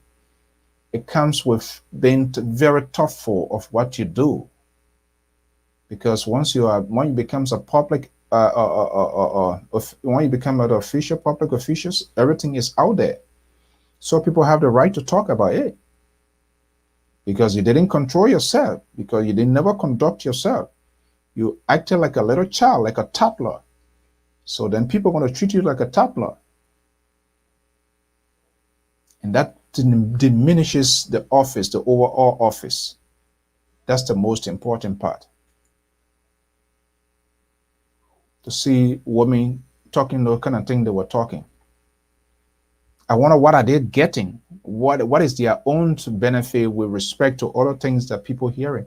So it makes people to believe in of other things. We all get problems in the country.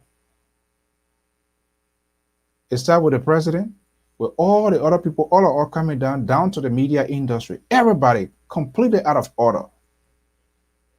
And then you expect the country to prosper as a nation? We'll do things until that God get mad with us. He's just on his side, because when he gets mad, it will be terrible. It will be horrible. So he's just throwing maybe his shoulder part to us. Yeah, we profess to be a Christian, a Christian nation, but our action, our doing, our talking, everything is of devil.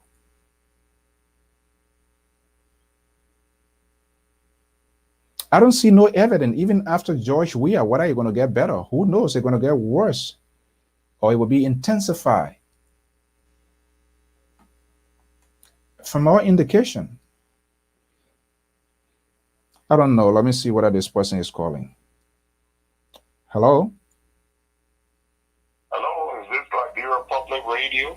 Yeah, okay. Do you want to participate on the show? I was not too sure. Let me just connect you. Do you want to participate on the show? Yes, is that Mr. Soul? Yeah, this is Mr. Ford. So, okay, hold on. Let me just put you through. Okay, caller, are you there? Caller, are you there? Yeah, can you hear me? Yeah, I'm hearing you loud and clear. You through. What's your name and where are you calling from? Well, this is the man with number 7, number 8, Oh, number 12. Yeah, I don't even know. I don't know why if I keep your number, it always come in. The same prediction, is that the same prediction number here or a different number?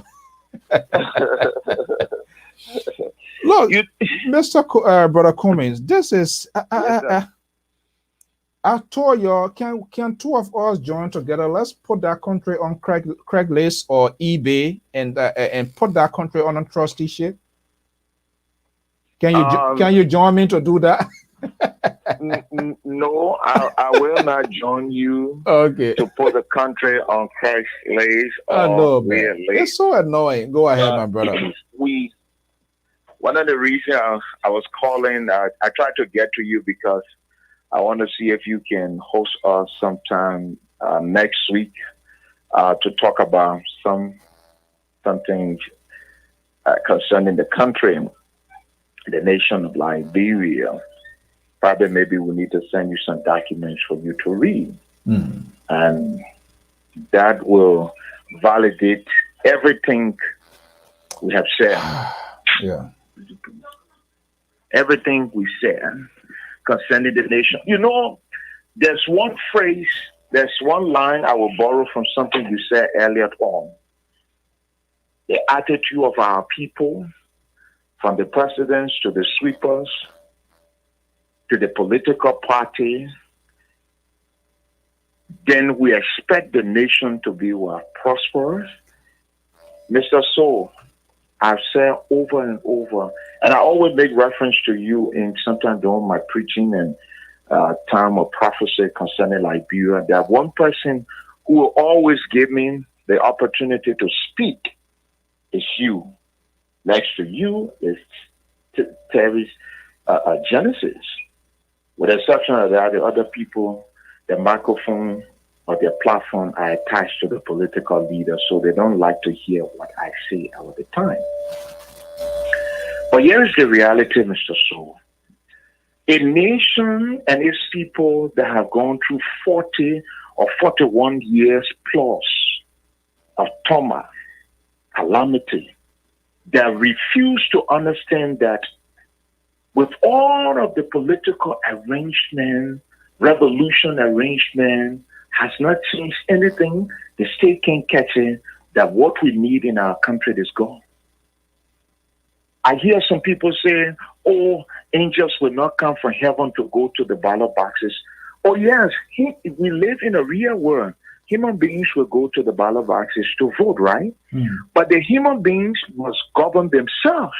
The human beings should learn how to articulate well, not to be insulting people. You're telling the very people they're stupid, but you're telling them to vote right. How does that work? How does that work? Everybody got they're sitting on their high horses. Until we go back to God, Mr. Soul, until that day, we are offered a very big long ride. A big long ride. And not only that, you see that Capitol building, another cascade is coming from out of that building again.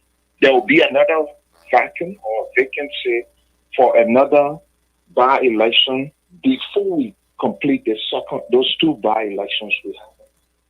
Do I take pleasure in the death of a cabinet minister or the death of a senator or representative? No.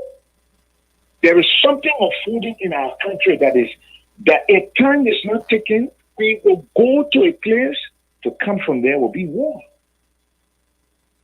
Look what we said is that the church will go a local here. We're seeing it. We said there will be increase of a lot of things. Look at the molestation of little babies in our country, Mr. So. It is the insane. people are performing rituals. Those are rituals they are performing. I know. Rituals to keep people in abject poverty. Ritual to hold the country hostage. All kind of stuff will happen before we get to December 8th. And December 8th, I don't worry about December 8th because I know there will be violence in Monserrato. There will be election violence in Nimba, in Bon County, and Grand Bassa. I will come right on the show and you say, Mr. Cummings, you said it. A turn is not taken the way our people are proceeding. The opposition political parties, I said it the other day, that the CPP will collapse before they get to 2023. They're not serious.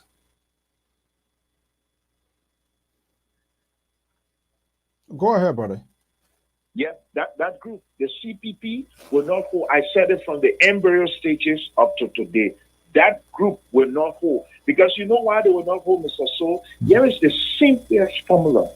12 years ago, there are people in that CPP, 14 years of my lifetime in the media, they never spoke on the ills in society. And when I hear some of these people speaking today, my skin creep. It creeped my skin. 14, 12 years ago, some of the same people introduced GMA officers to rampant corruption. Rampant corruption. I'm not a physician, right? I know this government got some ills, serious ills.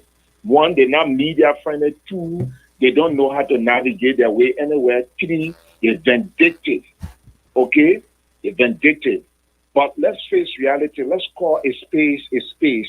12 years ago, when you couldn't speak on issue, when there were ritualistic killings in our country, when our girls were being molested, when poverty was on the increase, when rampant corruption was taking place, and today those groups want to present themselves as angels, that group will not hold.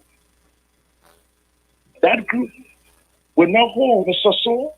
That group, that CPP will not hold. As a matter of fact, if they hold, right, and they go to election, God forbid they win election, that government, there will be coup d'etat among themselves. I'm telling you, honestly speaking, one, they refuse to reference God. That group refused to reference God like the current administration. They refuse to reference God. Two, there are things that they refuse to debunk and they hide under the canopy of protest. I'm being very honest with you. I'm not choosing my words. They're hiding under the canopy of protest. They're hiding behind protesters. I mean, imagine, Mr. Soul, there were people that I saw on their Facebook pages, right? They changed their profile, standing for rape. I was shocked. I was shocked when the late angel Meda Tuba was killed in that country. There were people in the CPP who looked me squarely in my face and told me, if I won my job, I'm going to tell them, or else their fraternity brother, Hans Willen, because of Hans Willen, I will lose my job. I told people they should get ready because Gerald Cummings, by the grace of God and other men of God who stand for genuine justice in our country, we will stand up and we will face them. These politicians and the ruling establishment, Mr. So, the reason why we find ourselves where we are is because the development of our country and the decision of our country is still up Snapper Hill. This is not about ethnicity. This is not about Mr. So coming from Grand Judah, Gerard Cummings is coming from Maryland and Grand Coup. They're using the slogan of ethnicity. That's foolishness. The actual story here is this. People are protecting the fraternity brothers.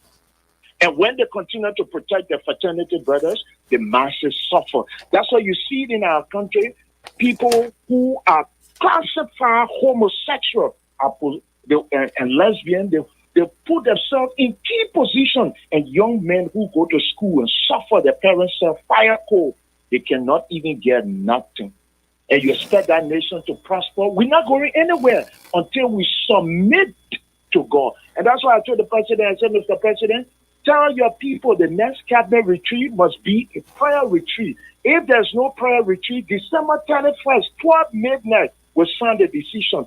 When I said it in 2019, people took it for a joke. I said, as of December 31st, 12 midnight, by the time we enter 2019, from 2019 to go upward, there will be more dead body of government officials before we get to the next election.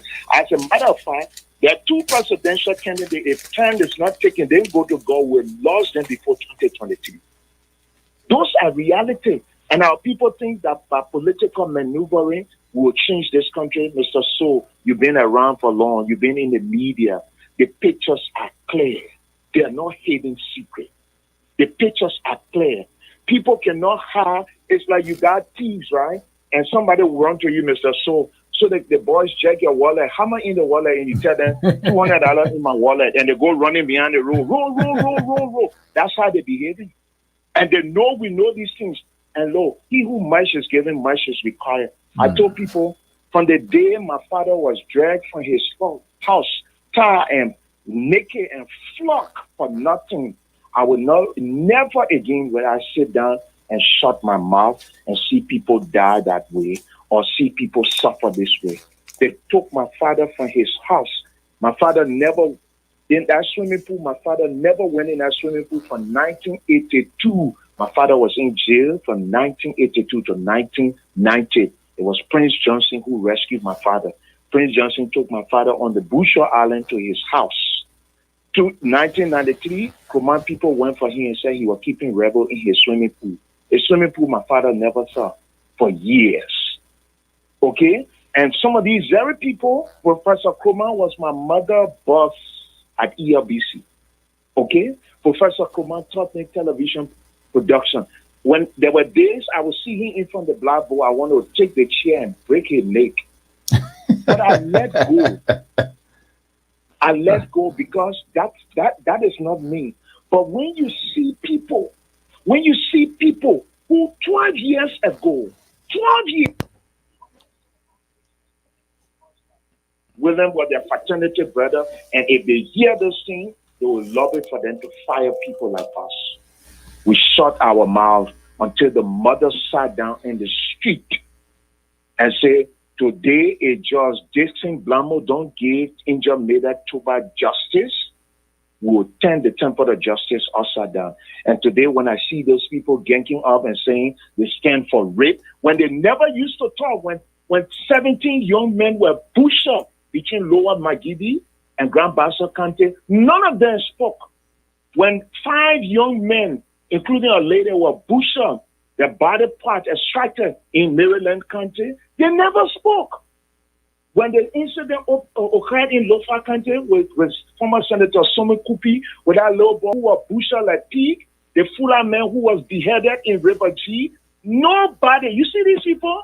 They are very deceptive, you see them so. But this time around, they and their political shenanigans and their podcasters, we inside. Mr. So we either take this country back by force or else we'll sign a contract with the devil for 12 years. When I said this, sometimes people say, is it the president that you're talking about being the devil? I say, you go and judge between the utterances of my statement or what you think you're going to make out of it. That's why someday I said to people, I say, you think you and Joshua are making palaver? They're not making no free palaver, not at all. You think all of these groups making palaver? No. These people are fraternity members. They will stand for one another. They look at some of us and told us Ellen is their fraternity sister. We can't speak against her. And the same people around, and all these people passing around here, they're hailing and applauding them. And I hear people, Joseph Barker, our vice president, 12 years. I don't even buy, look, Cummins, and that's what I told Lobo. You see, and that's the problem that we have. And Liberians had to be told the truth. Joseph Boaka, in reality, Does he have the strength? That country where everybody here hail a cement rag. Does he have the strength to lead? How can he travel by car? He get helicopter? Can he travel by car to go to Lofa 2-3 times and come back with all our taxpayer money, the country that is already broke? So even if he does, when will the young generation, when will today's generation, your children, my children, some other people's children, when will they have the opportunity? It should only be there alone. So then how do we expect the country to excel when you want to have a particular group of people without them? It shouldn't be. His age as compared to that of the late Ruth Sando Perry. You saw how Sando Perry, when she was state councilwoman, you saw how the boys were pushing her around. You saw how the boys were pushing her around. And they said Joseph Boyka, Kumi, this and that, and all of those. You know, these are some of the same thing. What his name, Talbot, all of them, they didn't build a future. And just start lately, even the Samuel Doe, did you see anybody NDP or ever prepare anybody that after 20 years or 50 years of Samuel Doe rule, did you see them preparing anybody to be the face of the party? No. Did you see how you call it, the Unity Party doing that? NPP? Did you see it was Charles Taylor and himself? Did you see when he transformed, let's agree, when he transformed into a political institution, did you see any contingency plan on the part of NPP after Taylor? This is the person we are nurturing now to take over the party. Did you see that? No. Helen Johnson Sirleaf, all her fight, her political fight, and I admit what she fought her. But did you see, even at the end of her second term, did you see her coming back to say, okay, this is the person, this is the generation that should get this party going to survive as an institution? Did you see that happening? What happened? The party was heavily fractured politically. George Weah, who was there now, can you hear about any name?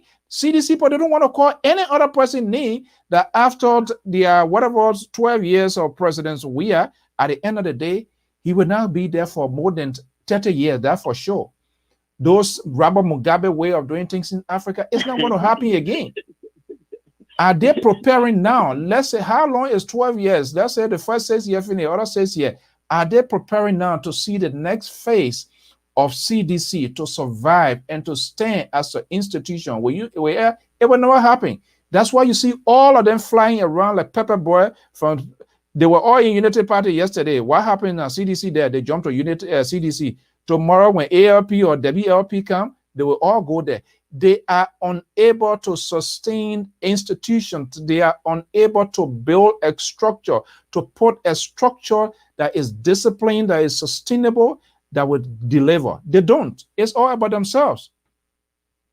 They rather build Liberian political parties are built around individual. Any institution that you build around an individual will collapse. Look, what's his name? Mr. Johnson, I beg you. That's why the Dallin effect is coming in, because he do not belong to any fraternity. Why you guys are just talk things that you don't even know about. Yeah, you start hiring. This is the same thing you did to us, and some of you were secretly heavily supporting to this George Weah man. He was a humanitarian. He did this, he did that, and you never allow people to ask him questions. You're coming with Darius Dillon and all of that again. Darrell Dillon, they all were hanging around the Helen Johnson Sirleaf. They all were doing that. What is the transformation now? What is the transformation now that you want us to say, yeah, that's auto A? Are you serious? Give me a break. Let me help him. Maybe there are things you don't know. They just know things on the surface. Wise men changes for the good, right? But we remember the people that went to Taiwan to sell our country. We remember. Maybe he don't know his history. Maybe he read, but maybe you are not reading in its totality. Or maybe they don't even know the scholarship fund that was launched here. What his guy name? Read. And when they came here with Helen Johnson Sirleaf, what did that scholarship go to today? You don't even know what's going on in the country. There was a time, right? They had a group, they call it the Miller. I do not believe in any of those people. They are not honest. They are not sincere. All of them, they are fake. All of them, they are fake, and they do anything possible to get to state power. And then when they get there, as long people who are there, who are not even building, who are not willing to build consensus, I don't believe in you. Republican and Democrat, yeah, they disagree on a lot of things, but in some instances, they will come together for the good of the country. If you are senator, you are representative, and you're acting like children, calling names, nobody willing one day to even invite, be it the opponent, the opposition, or to make friends across the aisle, to sit down and go beyond the speed limit, to say we need to come together, we need to work on it, and they can't do it.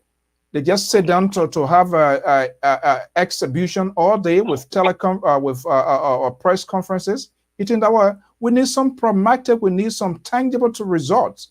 That's what I'm interested in. I'm not driven away by people's little charade or some sort of side attractions and say yes. I don't do that. These people need to answer tough questions until they can make themselves available. We need to put them on the record, because that was the same thing yesterday. Dr. George Weah was the only Goliath. Whether he debated or not, people say that was okay. That's what they want to start now. They want to start having, they start developing another angel overnight. And I'm not going to have any angel in this race here. When it comes to Liberia, we have to take it seriously. Opposition, imposition, government, nobody should have an easy pass without answering the questions the Liberian people needs to know. All right, they need to answers. Nobody should just go free and just say that because of one or two actions and we must all dive into your playbook. No. That's not what some of us. There are better things. We need to go back and dig out the history of these people. Their honesty. I'm not going to have anything on the surface and buy into it. People can make their decision. They can do what they can do. That's okay. It's good for them. And they all have the right to do it because it is their country. But we are saying Liberia must be treated right until we can find people who have the fear of God and who love their country. We need to ask all of them questions. Nobody should go along with it.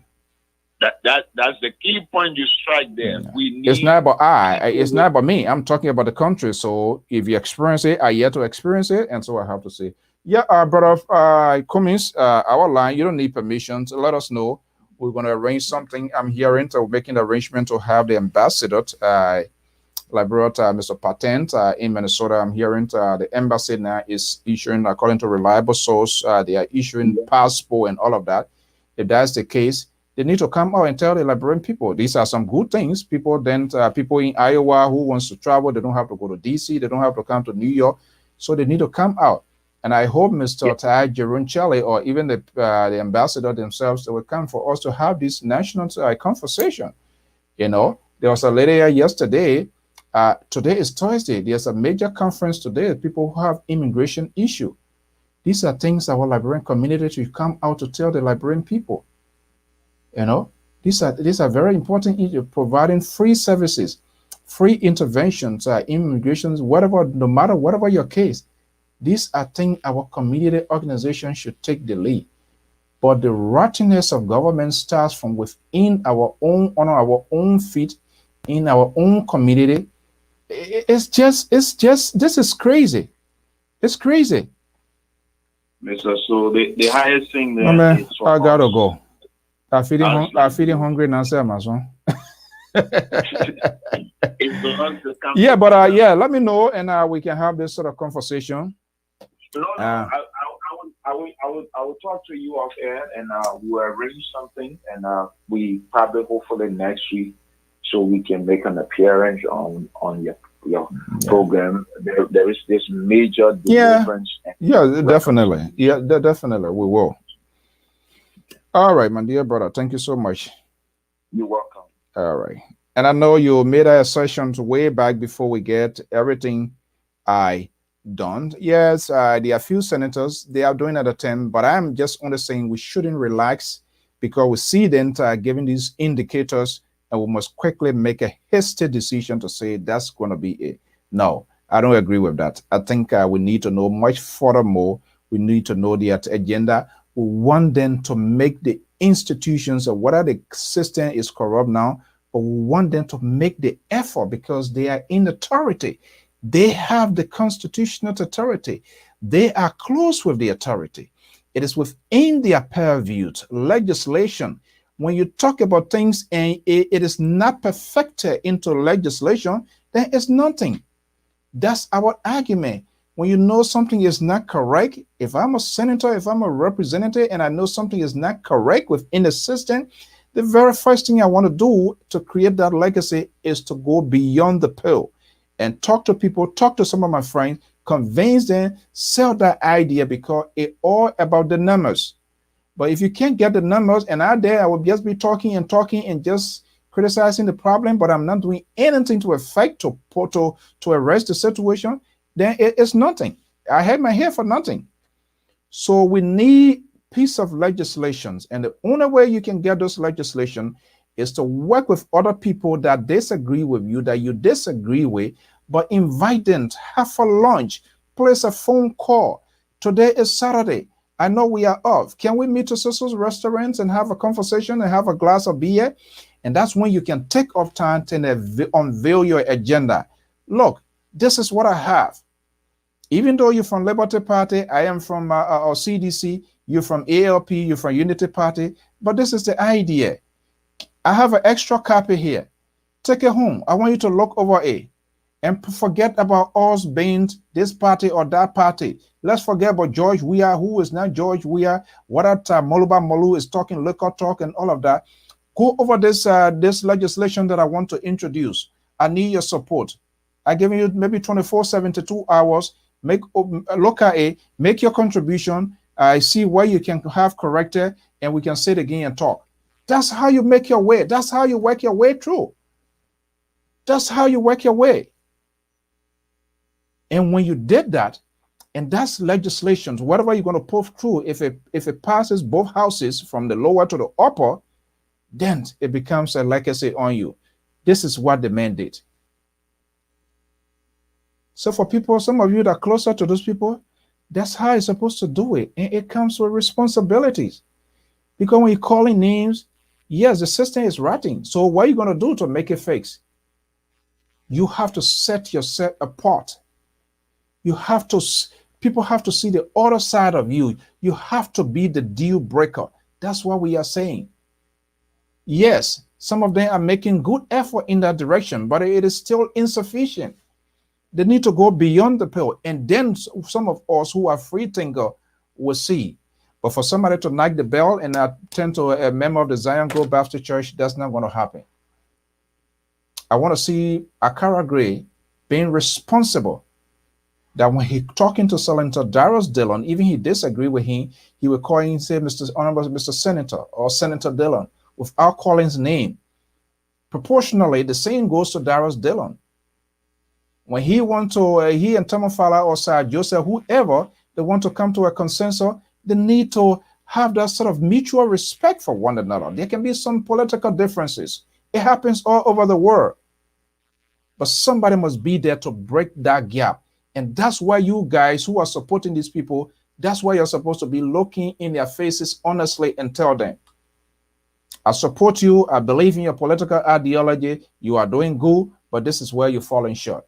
I want you to go extra mile, and it will become visible if nothing is done. Well, folks, we got to leave it here. We're going to be back here.